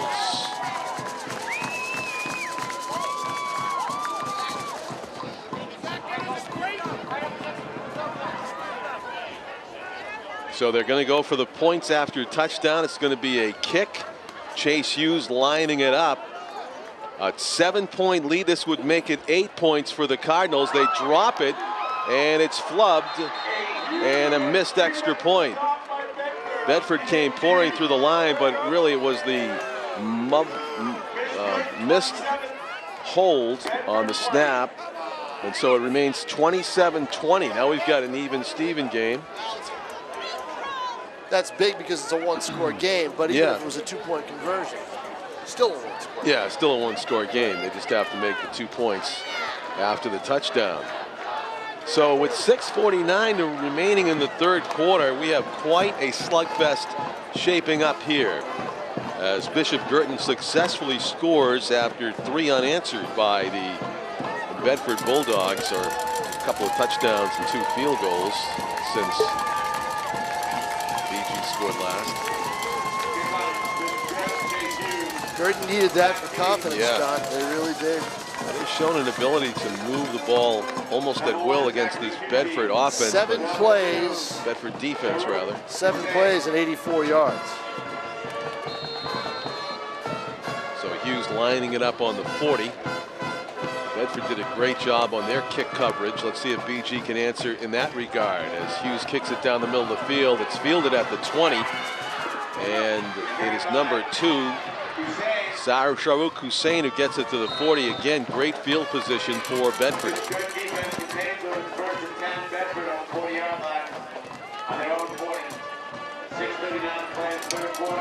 So just over 6.5 minutes to play in the third quarter. And the Cardinals will try to be following up their 84-yard drive with a defensive stop, but that's no easy task against this Bedford offense, led by their sophomore quarterback, Connor Robert. Has Nick Leahy as the running back, and Leahy trying to get loose, can't, as he's wrapped up near the line of scrimmage. Key tackle made by number 54, Ben Beals, and number 6, Chase Hughes, in on the tackle as well. You've got to think the game really is in the hands of the Guertin defense. Yeah. As well as it plays is how this game is going to be dictated. 2nd down and 7. Ball at the 44-yard line of Bedford, as the Bulldogs hand the ball off. Leahy breaking it out to the left side is driven out of bounds by Chase Hughes, shy of midfield. He needed to get to the 49, and John, it just seems to me in this game that Guertin is getting beat wide a lot. So why don't they stack up the defense that way? Well, you always got to worry about the middle big people in the middle. The middle has not been much of a problem. They need to been stacking it up. They need to have their contained people on wide as much as possible. That's what Bedford's looking for. Now there's a jump. And that's going to be an automatic first down. That's the second time that's happened in this game, where Connor Robert has gotten a first down the easy way. I'll tell you what, though. You see the difference with the officiating. In a playoff game, you get the better crews, and you're seeing better officiating. Yeah, frustrating, though, for Bishop Guertin, as it's the second time the sophomore quarterback has baited them into jumping offside on a 3rd and short. So it's 1st and 10, just like that. Bedford drive very much alive. Robert in a straight drop off the fingertips, and a heavy hit administered by Sarveen. Chase Hughes. Chase Hughes on Leahy, I believe. Tell you what, BG needs a stop. They have to get some confidence That's back. 1/4 of it right there. They played well in the first quarter defensively, and something happened. Things changed. Bedford trailing by 7. Robert fires. No, that's incomplete. It's picked off. Chase Hughes is down at the 34. A deflected pass. Great coverage as Robert forced the pass there, Tom. That was his mistake. It was. He forced a pass over the middle, and Hughes with the interception off the deflection. Right place, right time for Chase Hughes. That's what they want him to be. He's probably there. Does a lot of different things on defense for them. He is the catalyst for their defense. He certainly was on those 2 successive plays. Certainly showed it there. Where he drilled Leahy earlier, play before to break up a pass, and then he gravitated to the ball there, magnetized to the action, and benefited from the tipped pass. First turnover of the game by Bedford. And now it's Jackson Hausman bouncing off all kinds of tacklers and carries it for 10 yards. That's what they need to see. They need Hausman to get into that kind of a rhythm and loosen up that defense by Bedford. And we've got an injury on the field. That's Hausman, Tom. That is Hausman, and he's down. And I'm not sure that is Hausman, John. Yeah, well, looking at his shoulder pads, I can see the 24. Oh, yeah, you can see the 24, yep.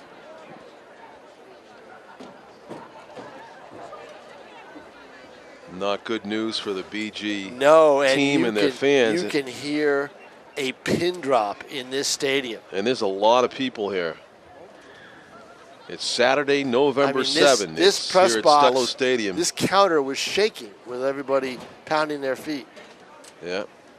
So let's see. And we've come, the stadium's gotten about as still as Jackson himself down on the field right now. It appears to be a cramp. Water. It's got all the signs of it right now.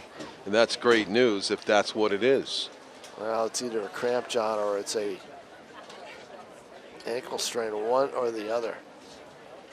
Yeah, the trainer working on Jackson down on the field. Don't see how he could realize he's got a cramp unless he's tried to get up. Mm-hmm.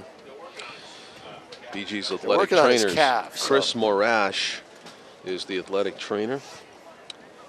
Head coach Jeffrey Moore and his assistants are Tom Tone, Russell Love, Jason Hill, Jerry Moore, John Triciani, Darren Lennon, and Sean Fagan.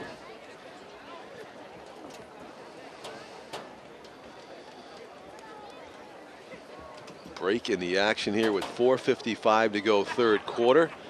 And both teams taking a knee and catching their breath as what appears to be a left lower leg cramp for Jackson Hausman is worked out. And you are going to hear a rousing ovation as he is helped off. I don't know, you're right, Tom. It could be a little more serious. Yeah, although his foot is in. No? Is that an ankle injury? He had to be helped off the field, so that means he's not coming back for a while, if at all. I don't know. I still think it just looks like a cramp. The way he's holding his leg in the same position. I think that's hopeful thinking right now. Well, I really do. Got to have hope, right? Yeah, that's true. Move that rubber tree plant. All right, Dwyer with the handoff, stepping in for Jackson Hausman. You know who I would have running the ball here is Sam Raitt. Rait's got the speed. You get Raitt in the open field, he's going places. Yeah.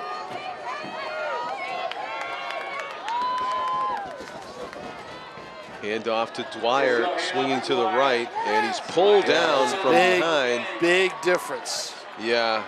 I want to go with my speed guy. I want to go with Raitt.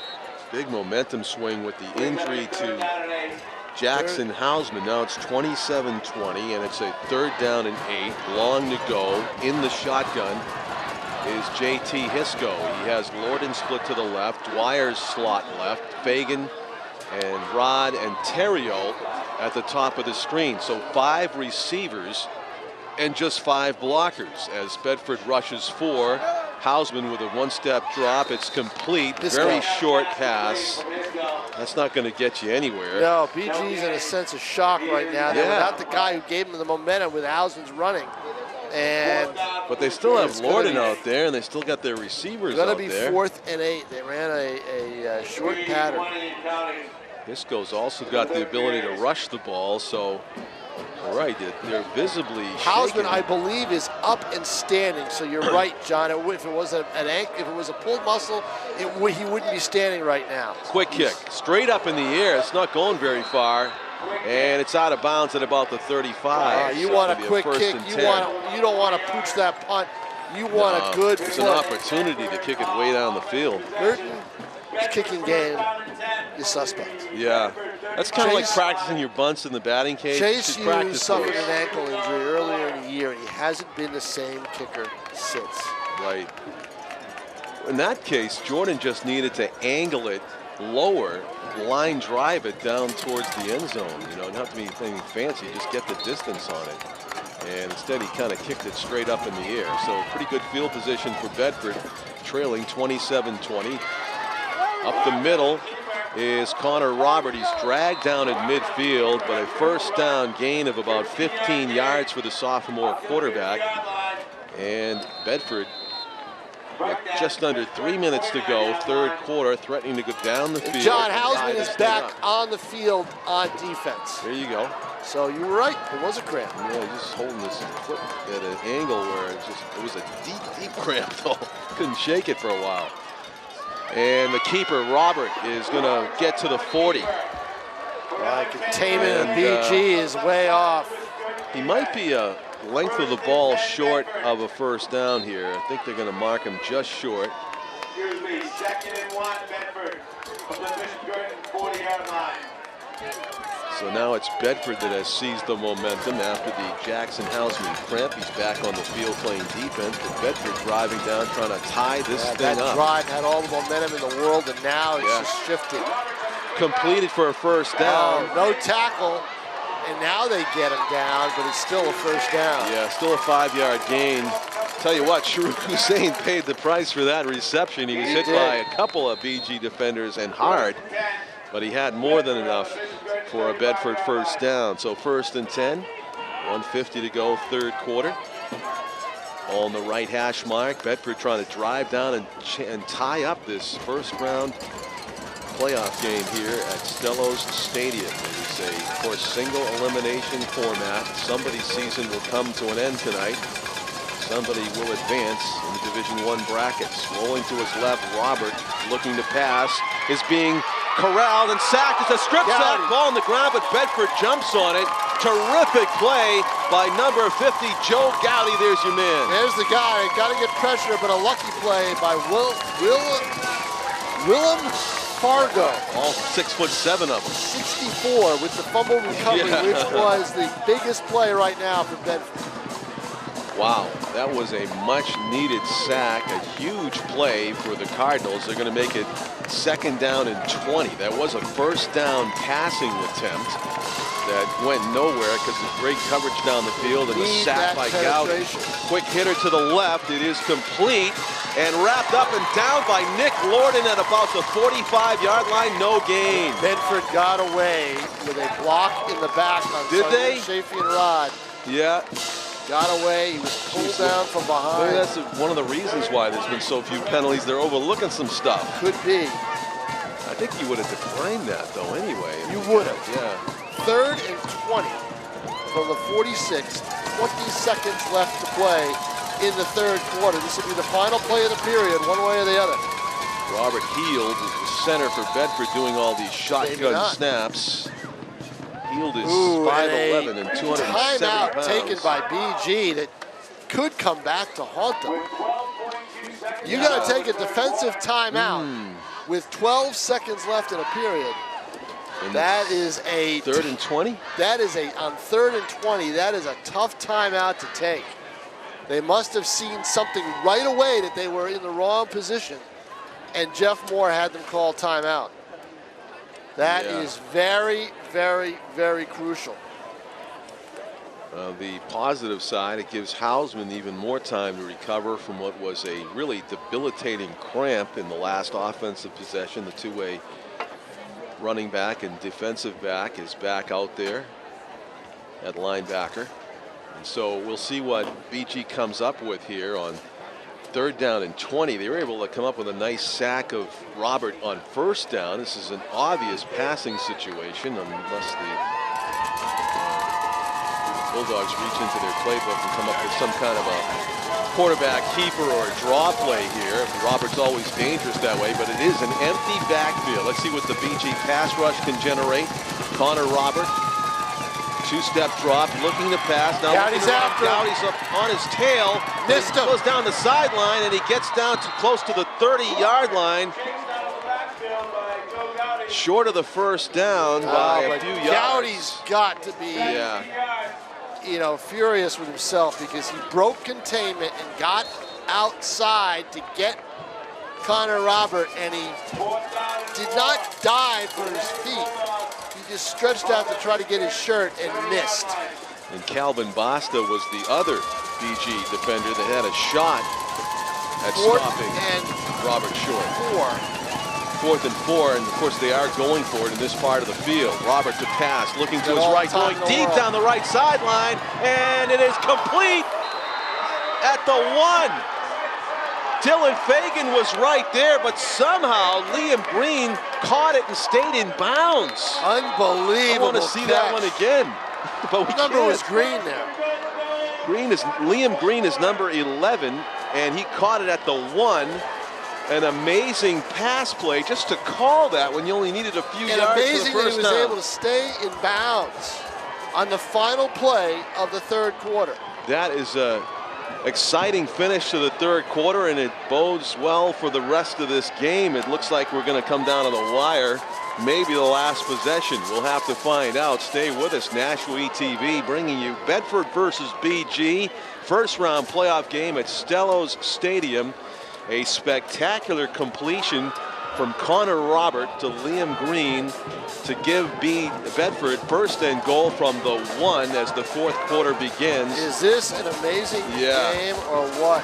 Yeah, we heard tales from Exeter earlier today about Salem and Exeter playing to 21 all into the underneath 2 minutes to go before Exeter won that game. Kyle Ball, I believe, had the game-winning touchdown run from a couple yards out. There's a lot of the Ball family figures prominently there in Exeter, don't they? I'm sure that was a Bill Ball relative, Kyle. Got that touchdown, maybe a grandson. So that's that story. Exeter advances, Goffstown advances, Pinkerton. And now here comes 1st and goal from the 1. The sneak by Robert, and he's in. Yeah, that's pretty predictable right there. Touchdown is the signal. The ball came popping loose much after the ball crossed the plane. So it's 27-26. And the strong kicking game of Bedford, you would imagine they're just going to elect to tie it up rather than try anything fancy here. Of course, if BG had made their point after touchdown after their last score, this might have been a 2-point conversion, but Bedford looks like they'll be content just to tie it up as Annabelle lines it up from the 10. High snap. Good hold. That was tie a game. Good recovery. 27-27. Good recovery on a high snap. 3 seconds into the 4th quarter, we've got a tie game here at Stellos. Bedford has all of their timeouts. Just an amazing offensive play. Fagan timed his jump. He's got a little nudge. He was nudged off the wall a little bit. There was a lot of jostling going on. There sure just was. Before that came down. That's one I'm dying to see the replay when I watch Nashua TV. I am, but you know what? You've got to, in high school, you have to have 2 legs down, don't you? No, 1. Okay, that's what I saw, because I only saw 1. Right, yeah. and that's all you need. It's college rules. In that case, you've got to make sure if you're doing Fagan, don't worry about going for the football. Just go to knock it away. Yeah. All you have to do. Defensive backs in that situation always make the mistake of trying to go for the ball. Yeah. All they need to do is get a hand on the football and knock it away. And when you say go for the ball, you mean go for the interception, right? Don't go for the mistake. No, you're saying the mistake they make is go for the interception. Go for the interception. You want them to go for the ball just to knock it down. Just get a hand on the ball and knock it away. Because by going for the ball, you don't get called for pass interference. Yeah, exactly. And if you do make contact with the guy and you knock it down, you make it harder for them to complete it. And a ball with a rare short kick, and the whistles blow. The whistles blow because I think, be offside. I think Bedford left early before the kick. There you can see the adrenaline overtaking Bedford, getting the best of them there in this pressure situation. Bedford kicking team, cover team, had been doing a great job all night of downing the BG return men deep in their own territory, and that time they just got a little ahead of themselves trying to improve on the previous performances. So the Bulldogs will have to kick it off from their own 35, and this should help the cause of the BG return team. As Anibal lines it up, he really didn't get a good boot into that last one, maybe because he had already started to hear the whistles and let up. He's going to give it all he has right here.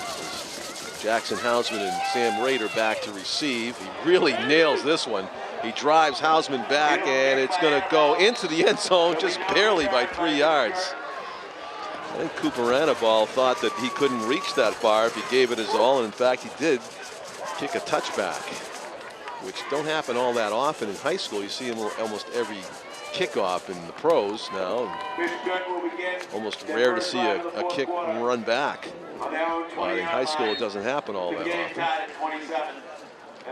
So 1st and 10 for the Cardinals with just under 12 minutes to go in the game. We've just started the 4th quarter, and we're tied at 27 apiece here at Stellos. In the shotgun, JT Hisco hands it off, and Hausman is hit after about a 5-yard gain. They're going to mark it at the 24, 4 yards. 2nd and 6 for the Cardinals, who are typically right up to the line with no huddle. In the shotgun, Hisco is going to get a play audibled in from the sideline. Pair of receivers split left and right, and Hausman is the lone running back. 2-step drop. Hisco looking to the right, fires down the sideline, short, intercepted. Picked off. Wow. And Lorden drags him down from behind. Interception by Connor Collins, who read the play. It was underthrown. Lorden was open by 2 steps behind the defender, but Hisco just couldn't get it there, Tom. And Dylan Fagan down on one knee, hurt after taking a hit. Lorden wide open. Yes. Lorden wide open, John. Wide open, and the ball underthrown. And you can feel the air coming out of this place. 21-3 lead after 1 quarter. Yeah, Fagan's slow to get up. Looks like he might have had the breath knocked out of him. Both teams getting another breather here at the expense of one of the key offensive players at BG down in the field. There were 4 conferences in the playoff setup this year. The team in each conference with the best overall win-loss record in the regular season was the conference champion. And conference champions hosting first round playoff games regardless of the record, which is why BG is hosting this at 6-3 against the 8-1 Bulldogs, who came in 2nd in the North Division because they happened to have the misfortune of being in the same conference as Goffstown, the only undefeated team at 9-0. So Fagan's been helped off, and 1st down and 10 for the Bulldogs, ball on the 36-yard line. And Robert holds on to it, threads his way, and just won't be dragged down easily. A lot of suspect tackling there by BG. Yields a gain of 6. They had a bad game tackling the entire time, it seems to me. They just haven't tackled well. Kind of slippery there. 2nd down and 4. Ball at the 29. They need to get to the 25 to get a 1st down.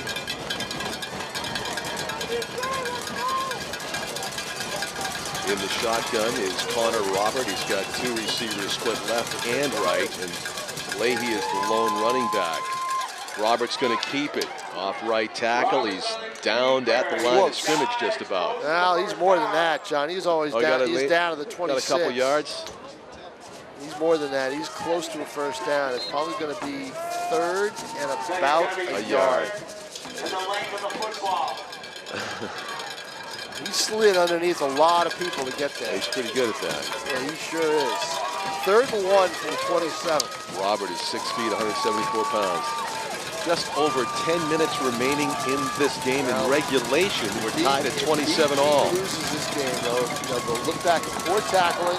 And jumping off sides. 3 offsides penalties. On 3rd and short. But that's the 3rd time. But 2 turnovers. Yeah. 2 costly interceptions. I didn't see who got the interception in the first half. That'll be a Bedford first down. One in the corner. Yeah. It was too far in the corner. Can't tell who got it. On the BG 21.5-yard line. So for the 3rd time in this game, Connor Robert with the hard count on 3rd and short draws BG offside, and they do not have to earn the first down. They are awarded it on the penalty. 1st and 10 for Bedford. Ball at the 21-yard line. The quick hitter to Connor Collins. He's double teamed. Got to do that. Knocked down. That time. Hausman and Hughes on the tackle. Able to take that away. Hausman and Hughes on the hit. But you know what? Here's the thing. Bedford's got one weapon. Besides their ability to get in the end zone, they've got a kicker who can kick the ball pretty well. He could get you the 3 points to win the game. Get you the 3 points to take distance. the lead here. Take the lead at least. So 27-27, just over 9 minutes to play. The clock running. 2nd down and 10. Robert, 2-step drop, a draw play. Gives to Leahy. He's at the 20. Leahy at the 10. He's got some blocks. Leahy picking his way inside the 5. Close to the 2-yard line. The ball comes loose late, but they say he was down at the 1 or the 2. They do not give him the fumble, even though it came out loose late. It looked like they had marked him down. It'll be goal to go for Bedford as they seek to take the lead. On the 2. 1st and goal to go for the Bedford Bulldogs with 8:49 to So a play. potential 14 points lost on interceptions. Right. For Guertin. Connor Robert has Nick Leahy in the backfield. And he hands it off to Leahy, who dashes his way into the end zone for a touchdown. And the Bulldogs have gotten the lead. For the first time in this game, they waited for the best time in the 4th quarter to take their first lead, 33-27, with the point after touchdown still to come. 8.5 minutes remaining, and a blow to the Bedford team and their fans who had been cheering them in the lead for most of this game. Tied for a few minutes, and now Bedford has seized the lead for the first time tonight as Cooper Annabelle lines it up at the 10-yard line for the all-important point after in a 6-point game. The kick is up and good. A 7-point advantage for Bedford. 34-27. There you see the story with the time remaining in the 4th quarter here at Stellos Stadium in Nashua. John Collins with Tom King. Our cameraman tonight is Tim O'Neill. Our executive producer is Pete Johnson. You can watch any of our games anywhere, anytime online at nashua.easystream.com. And I think a lot of people will be watching this one and replaying some of these plays and watching them closely, like you wish you could zoom in on whether that was a fumble or not, that last play. You know, was the ball coming loose as Leahy went down? But they don't have that in high school football. The staple now in the pros, you see a lot of calls overturned by way of the replay. And you've got to believe that if the NFL referees are missing plays here and there, that might happen at the high school level, but don't quite have that kind of technology yet. So Annabelle is going to tee it up at the 40, and the all-important kickoff here is Annabelle scored a touchback with his last kick that preceded the interception, and the touchdown by Bedford. Kicks it short. A fair catch is called for by Chase Hughes at the 27-yard line. 1st and 10 for Bishop Guertin. It's one I kind of wish that Chase just caught it and ran it back, because it wasn't all that high and it wasn't all that difficult to catch. He probably could have made 5 to 10 after the catch, but it is BG's ball with a 7-point deficit they're facing for the first time as they trot out on offense. Handling the shotgun snaps all night tonight has been Nate Gonzalez, the senior center. At 5'9", 190, doing a great job with those snaps and hoping he's not playing his final high school game tonight. But BG's got a comeback to make. Hisco fires over the middle, complete. Terrio churns his way past the 45-yard line, first and 10. All that worrying about Lorton and Fagan on those sides, and Rod left Terrio wide open in the middle. The tight end gets open in the middle. Hausman slips a tackle, bashes off one another, breaks 3-4 tackles. He's inside the 45-yard line. Jackson Hausman, he doesn't want to stop playing football tonight. No, he sure doesn't, but that's the very senior close captain. to a first down, probably just shy of it. Flag is on the field. A rare sight tonight. Flag at the 49-yard Blow to the line. head against Bedford. Wow, that's going to be 15 yards from the spot Tacked of the on. foul, or tacked on. To the spot of the foul. No, maybe tacked on. Oh from the no, line of you're right. scrimmage. It is. Oh, it's going to take it down to the 30, Tom. First and 10, and BG's prospects of going down the field and tying this thing up have just, the odds have increased dramatically. Well, there you go. You know, you blink an eye and Bedford looks up and BG is at the 30-yard line already. Hisco in the shotgun is going to hand it off to Hausman, trying to go around the right side. He cuts it up and slips a tackle inside the 30 to about the 26. I think Hausman's best running is in the interior. I think he's able to get past the line of scrimmage and make them miss. And he also makes people pay, too, on hits. It is Sarfian Rod, and he has a catch just inside the 25. Flag is down again. It could be a bad block on that outside. It's on the 24. I think it was a pick play. Holding against BG. Yeah, bad block. Yep. From the spot of the foul. And the spot of the foul is a 24-yard line. So Rod gets credit for a 2-yard reception. And that is a potential drive killer. 7:35 to go. The clock has stopped momentarily. And now they wind it. And it's second down and 13. BG may be forced to go back to the air here. Let's see, it's 3-down territory. There's any question they've got to keep it in the air right now. Well, Hisco does have He's got Hausman back ability. there. Oh, draw play. Draw play to Hausman, putting the hands in their best players, and he is still on his feet inside the 25. Jackson Hausman with another spectacular, hard-earned run. Gets it close to a first down.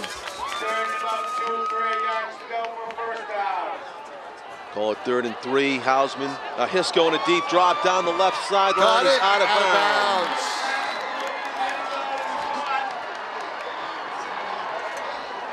It was double coverage down there on Lorden, who is slow to get up. That is a gamble that I wouldn't have wanted to take. Yeah, Lorden no need, double right? covered, no need. You need to get first downs, and now you're down Go back to one. Terrio over the middle, right? Well, He's no, double covered. You're down to one play. Give it to Hausman. Let him run it. You need that first down more than anything. 4th and 3, folks. You don't and need the BG touchdown right there. You have shuttling time. a player into the game late. You lose this first down, you don't have time, and that's why that's a bad play. Hisco pleading with the sideline what the play call is going to be, and they're going to have to use another timeout. Unfortunate, they're down to one timeout now with just under 7 minutes to go. That could come back to haunt. We'll see.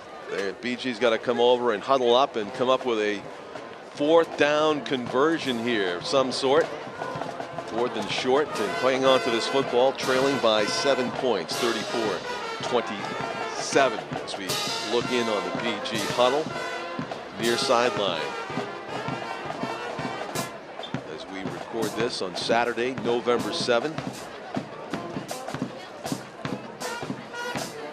There appears to be a little bit of confusion here as they look for one of the linemen who was missing in action there. Zach Wallach gets back out on the field. Junior their offensive linemen.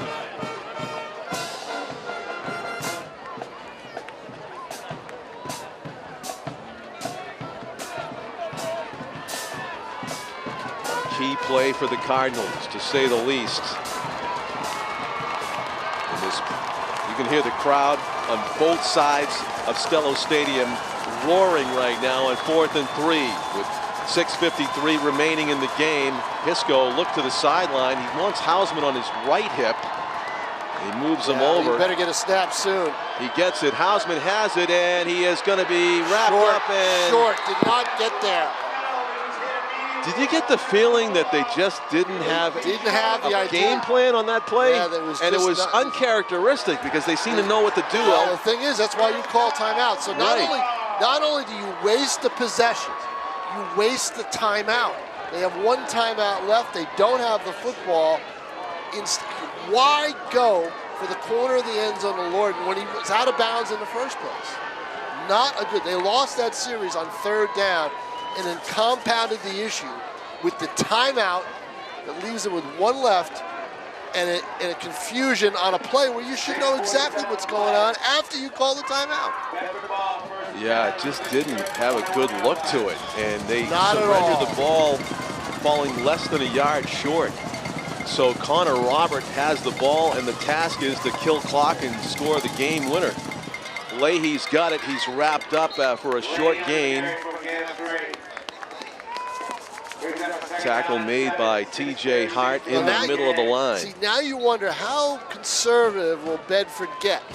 They're up 34-27. Can't be too conservative, right? Because there's kind of a lot of time left at the moment, 6.5 minutes. But the worst that they feel could happen is that BG would go down and tie it up. They have the luxury of a 7-point lead and possession right now. Connor Robert with the pair of receivers split left and right. And Leahy, the lone running back, the handoff to the end around. Sharouk Hussein is grabbed at the 30-yard line and dragged down a yard or two short. Depends on where they mark that. Ooh, they're giving him a nice spot. I think he deserved that nice spot. He ran pretty hard and kept the play moving to that point. Do they want to measure this? They do. They want to find out how close it is. 2nd and 7. 2nd and inches, maybe. So they say it's that much. 3rd down and half the length of the football for a first down for Bedford on the Bishop Guertin 30.5-yard line. So Connor Robert has done a couple of things in this situation. He's gone with the hard count to draw BG offside and get it first down, and he's gone with the quarterback sneak from the shotgun. He just walks up to the ball and sneaks it behind one of these huge linemen. So he's got a couple of options.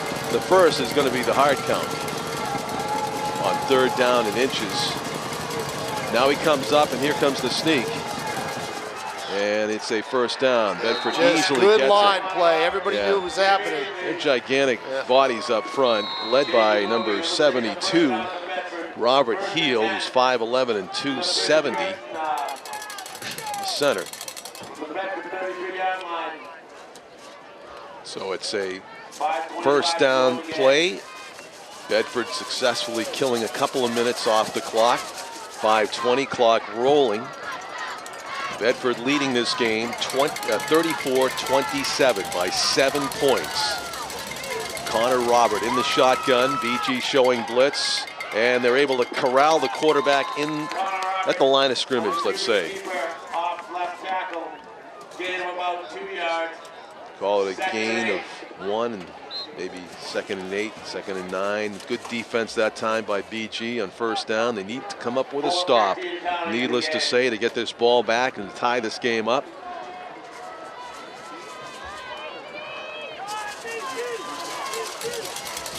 Connor Robert using every bit of that play clock now as they break the huddle.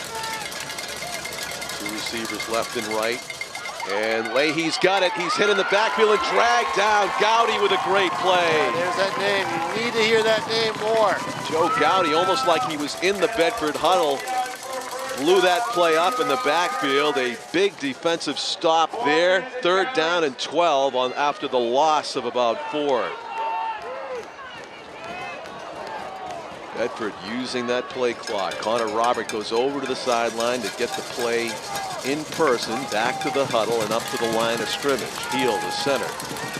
Again, snap it to his quarterback, who's got Nick Leahy as the lone running back. One step drop, a draw play, hands it off to Leahy. Hughes comes up, clips at his ankles. They drive him out. Did they drop it? Out of bounds, but it was a flag on the play. Interesting. It's probably going to be a hold on. Okay, so they held on top of it. Yep. BG's defense has really stood up and put a great defensive stop up here on this series of downs with the season on the line. Now BG's got a decision to make. Well, I don't think there's any decision. Decline the penalty and take the ball. You're down with 3:44 left to play in the game. Right, they'll force him to punt, right? Don't fool around. Decline, and that's what they've done. They decline the penalty. Yep. So the draw play goes for no gain, and Bishop Guertin will have the ball with 3:44 or around 3:40 to play.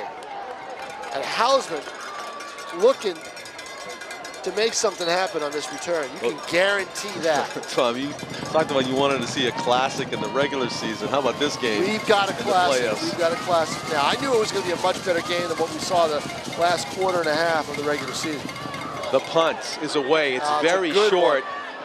And it's caught on the run by Hausman. He's coming to the right sideline. Jackson Hausman to the 30, the 25. Hausman tripped up at the 15-yard line. I told you he was going to try to do something big. I knew it. Oh, what a great run back. Tell you what, BG got a great rush on that punt. They forced the punter to kick it short. And it was a good kick. It was a high kick. Your coverage should have been there, and it wasn't. Hausman caught it at about the 45-yard line. And nearly went the distance. Right, and returns it down to the 14.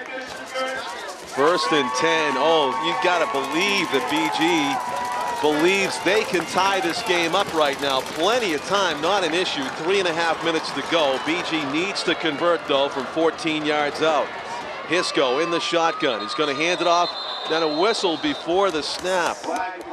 That's not good for the offense, probably. Procedure on Guertin. Looked like somebody away from the play jumped, which is totally unnecessary. 1st and 15 from the 19 now. Oh, boy, you shoot yourself in the foot. Remember the foot that Bedford has in case BG scores and they get the ball back. Also remember that Guertin hasn't been automatic on extra points. Just things to think about. How about this? You go for 2, go for the win right away? Do you want to get into that? I don't know if you want to get into that at home. Hausman breaks through a big hole, cuts it inside. He's close to the 5-yard line, down at the 6. Jackson Hausman taking over this game here in the late 4th quarter. And because of the penalty, it wasn't a 1st down carry, but it's very close. 2nd and about a yard, maybe 2. Rolling to his left. Hisco's going to throw left wide open. Touchdown! Nick Lorden in the end zone. They must make the extra point to tie this game up. BG has 1 missed extra point in this game. This is not automatic, and they must get it in order to tie the game up. 34-33. Well, we got our BG also has a 2-point conversion in this game on a pass play. And that's what they're going to do. They're going to go for it. They're going to go for 2. This would be for the lead, or... If I were them, I'd call timeout because I don't think they know what's going on here. Let's see. Dramatic decision by the BG coaching staff. They're going for the lead, rolling to his right. Hisco's going to throw it. Incomplete. Incomplete. He threw it on the turf, and they're down a point. For Dylan Fagan, and it just didn't make it. Oh, 3:04 remains in the game. Do you do an onside kick here? Do you kick it away and trust your defense? How can you trust a defense that hasn't made a stop? Last stop. Well, when Bedford was being very conservative. That is a That's huge decision. Jeff Moore will be asked about it after the game, that's for sure. I don't see that at all. I don't know. And then the other thing, too, is if you're going to throw, you've got to make sure the ball is in the end zone. See, they ran that 2-point conversion. Even if he caught that, he might have been down before the end zone. He was on his knees when he caught it, sir, when he tried for it. So here's the other thing. That worked earlier because Fagan got a 2-point catch earlier. All right, so they went right back to the well. Same play. Yeah. Maybe draw it to Hausman and let him run it in. Yeah. You know, a lot of different things they could have done in that play. Would have taken a bulldozer to bring him down, I think. Well, I think so. But at the same time, now give it to beast mode. Is that what you're saying? That was a mistake.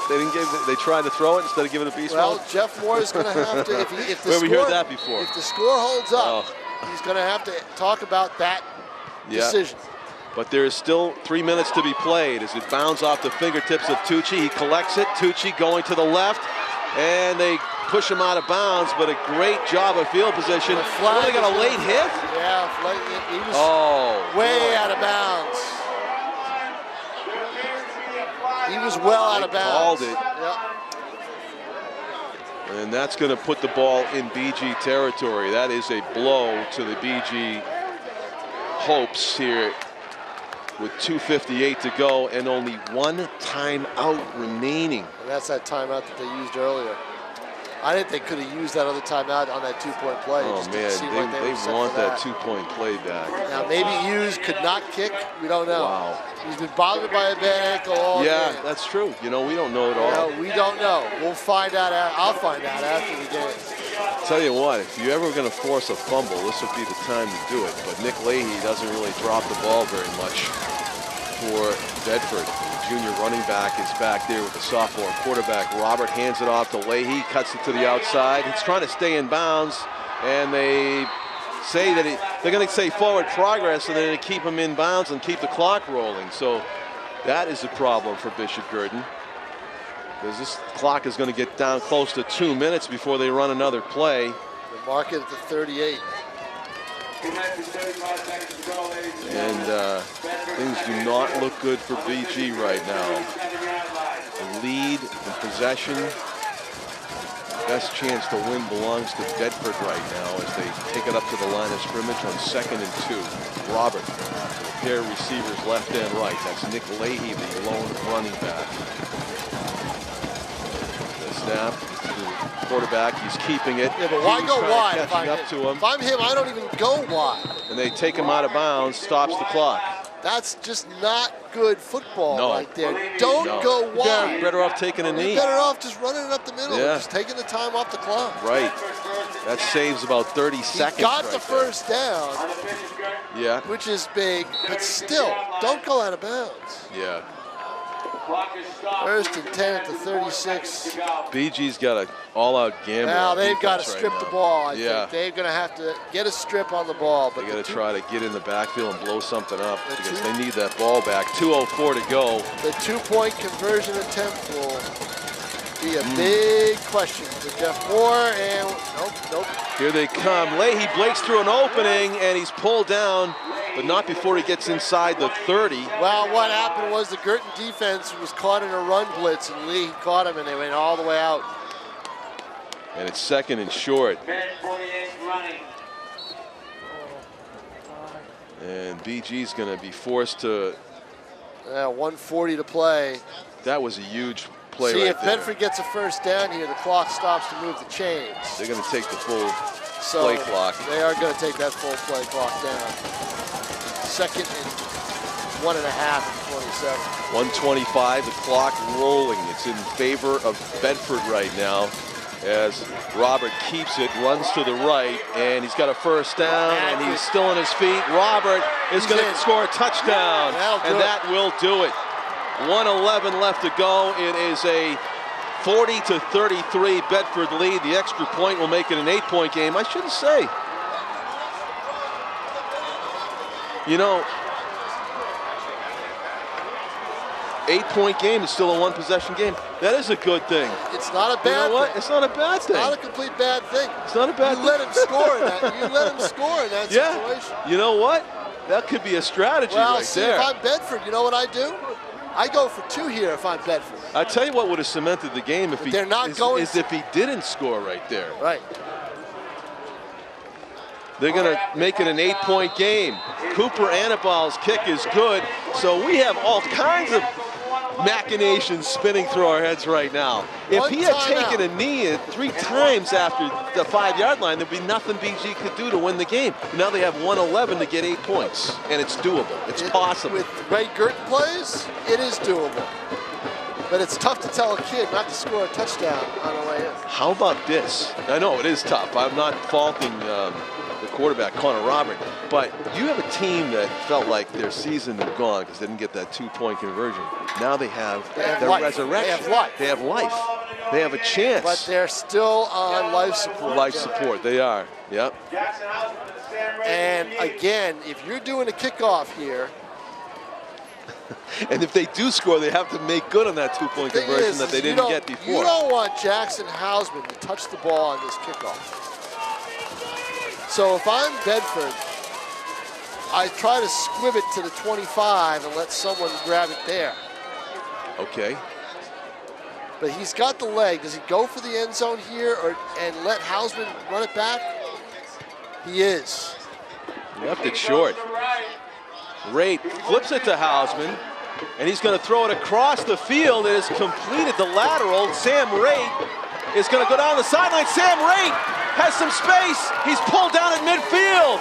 A brilliant special teams trickery by BG gets them to midfield with only 1:01 remaining. I should say, with 1:01 remaining, that's a lot of time for 50 yards. It's doable for BG. Oh, no doubt about it. What about that throw by Hausman? He threw it like 40 yards across the field. Out of bounds at the 50. An amazing game. Bishop Guertin's chances are still alive here. It's a 1-score game. They're down by 8 exactly at midfield as we look down the stripe from the Nashua ETV cameras.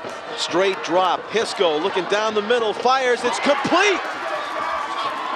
Sarvi and Shafi and Rod at the 31. Huge completion from Hisco to Rod. First down and 10 at the 31. That only took 8 seconds off the clock.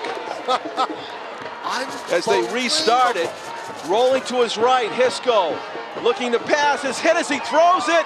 It is knocked down, fortunately for BG, as Hisco threw that into triple coverage. 42 seconds to go. Hisco trying to get it all back, didn't have to. He took a savage hit as he let it go. He threw it into triple coverage, and fortunately, it was incomplete. It was the best thing that could happen there, it appeared, as opposed to interception. Hisco on 2nd down and 10, looking to the sideline. Bedford thinks they still have all their timeouts, Tom, don't they? I believe they do. Yeah. Into the drop. Hisco fires. It is complete. Sarveen Rod again, another big reception. It's at the 16. And timeout.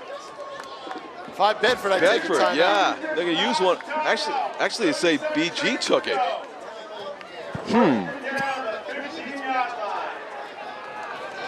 BG did take it. Wow. Guess they wanted to catch their breath as we need to. It is an amazing finish to this one, regardless of how it ends after 4 quarters of play. Will it be regulation? Will it be overtime? We don't know. If I'm Bedford, I go for that 2-point conversion back when they scored. I think that they should have done that. Because what's the toughest thing they can do is end up in a tie game. Yeah. Unless BG wants to gamble on another 2-point conversion. They have to. Well, they have to now. The math. Right. But hear me out. If Bedford scores a TD, they're up 40-33. Yeah. All right? Yeah. They get a 2-point conversion, game over. They weren't willing to take the gamble, even half of the gamble that BG wanted to take. Yeah. They missed the 2-point conversion. The extra point wins it.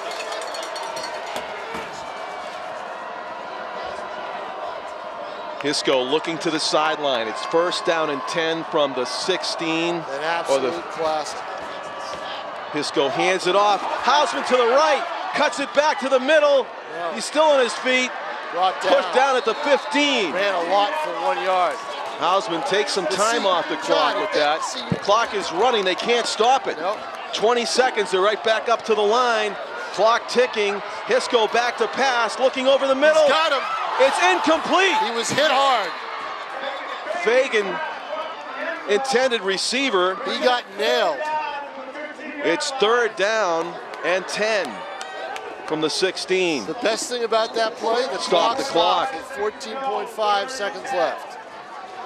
See, well, we'll talk about it. See, John, if they went for the 2-point conversion and they don't get it, they're still up 40 to 33. Right.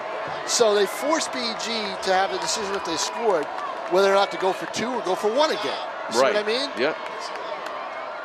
Hisco, straight drop, looking to his right, fires, it is tipped out of bounds, and it's come down to the final play. It's 4th down and 10, with 10 seconds exactly left to go in the game. As a player that has not been targeted so far in this drive, and that's Nick Lorden. Yeah, he was targeted there. I believe that was Fagan again. Was it Fagan again? Yeah, I think so. Where is Lorden? Was Lorden? It was targeted? Lorden, he's All at right. the bottom of your screen. Bottom of the screen. Bottom right corner of your screen. Keep an eye on Lorden. 4th down and 10. If BG gets the first down and not a touchdown, they'll have to run up and spike it. If they can, throwing it into the end zone, and it is caught! Touchdown! Jackson Hausman! Wow. What a pass! BG needs 2 to tie it. They still need 2 to tie it.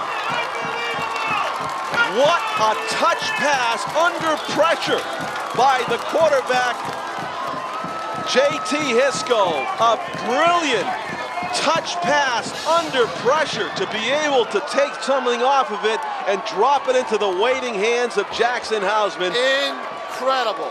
Beautiful play, but they have to come up with a 2-point conversion or the game ends. Here we go. 41-39, the pass into the end zone, and it is knocked down. Bedford wins. 4.8 seconds to go. Oh, it was one of those up for grabs type of passes, Tom. You kind of wanted the dart throw, you know, make sure kind of thing. Run it in. They went with the play. Everybody thought Lorden would get it. 2 2-point conversion attempts go bad. Oh. And BG goes down. But you know what, John?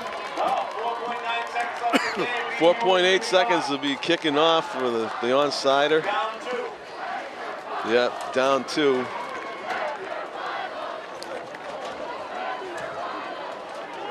There's still a chance that BG could recover an onside kick and have one more play, perhaps. Depends on how long it takes, of course.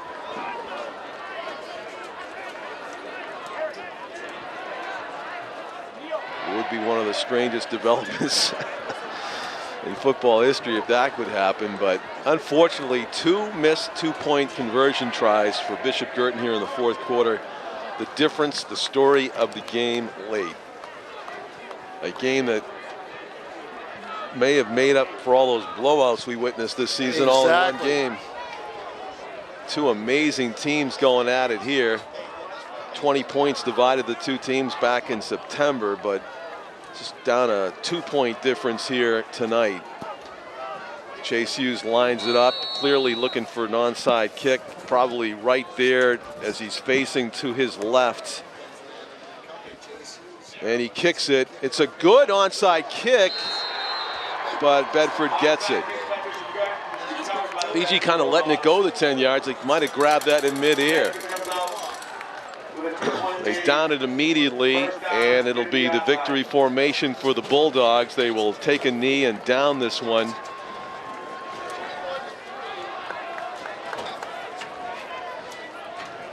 And so BG, who led this one 21-3 after the 1st quarter, are about to drop it 41-39 in a breathtaking finish here at Stellos Stadium as Connor Robert takes a knee. BG can't stop the clock. And Bedford will have a rematch against Goffstown, their North Conference rival. And it was a heartbreaking loss for the Bishop Guertin Cardinals. Nick Lorden helped to his feet by a teammate in the middle of the field. BG understandably distraught after coming oh so close in this one. But the Bedford Bulldogs prevail in the end, and when the two teams walk past each other and slap five and shake hands and say good game, and never will those two words have more meaning than after this one. On November 7, 2015, the final score, Bedford 41 and BG 39. That is tonight's Division I high school football playoff game. Thank you for watching all of our high school football games here on Nashua ETV all this fall. For Tom King and our cameraman Tim O'Neill and executive producer Pete Johnson, I'm John Collins, thanking you for watching and saying good night from Stellos Stadium, everybody.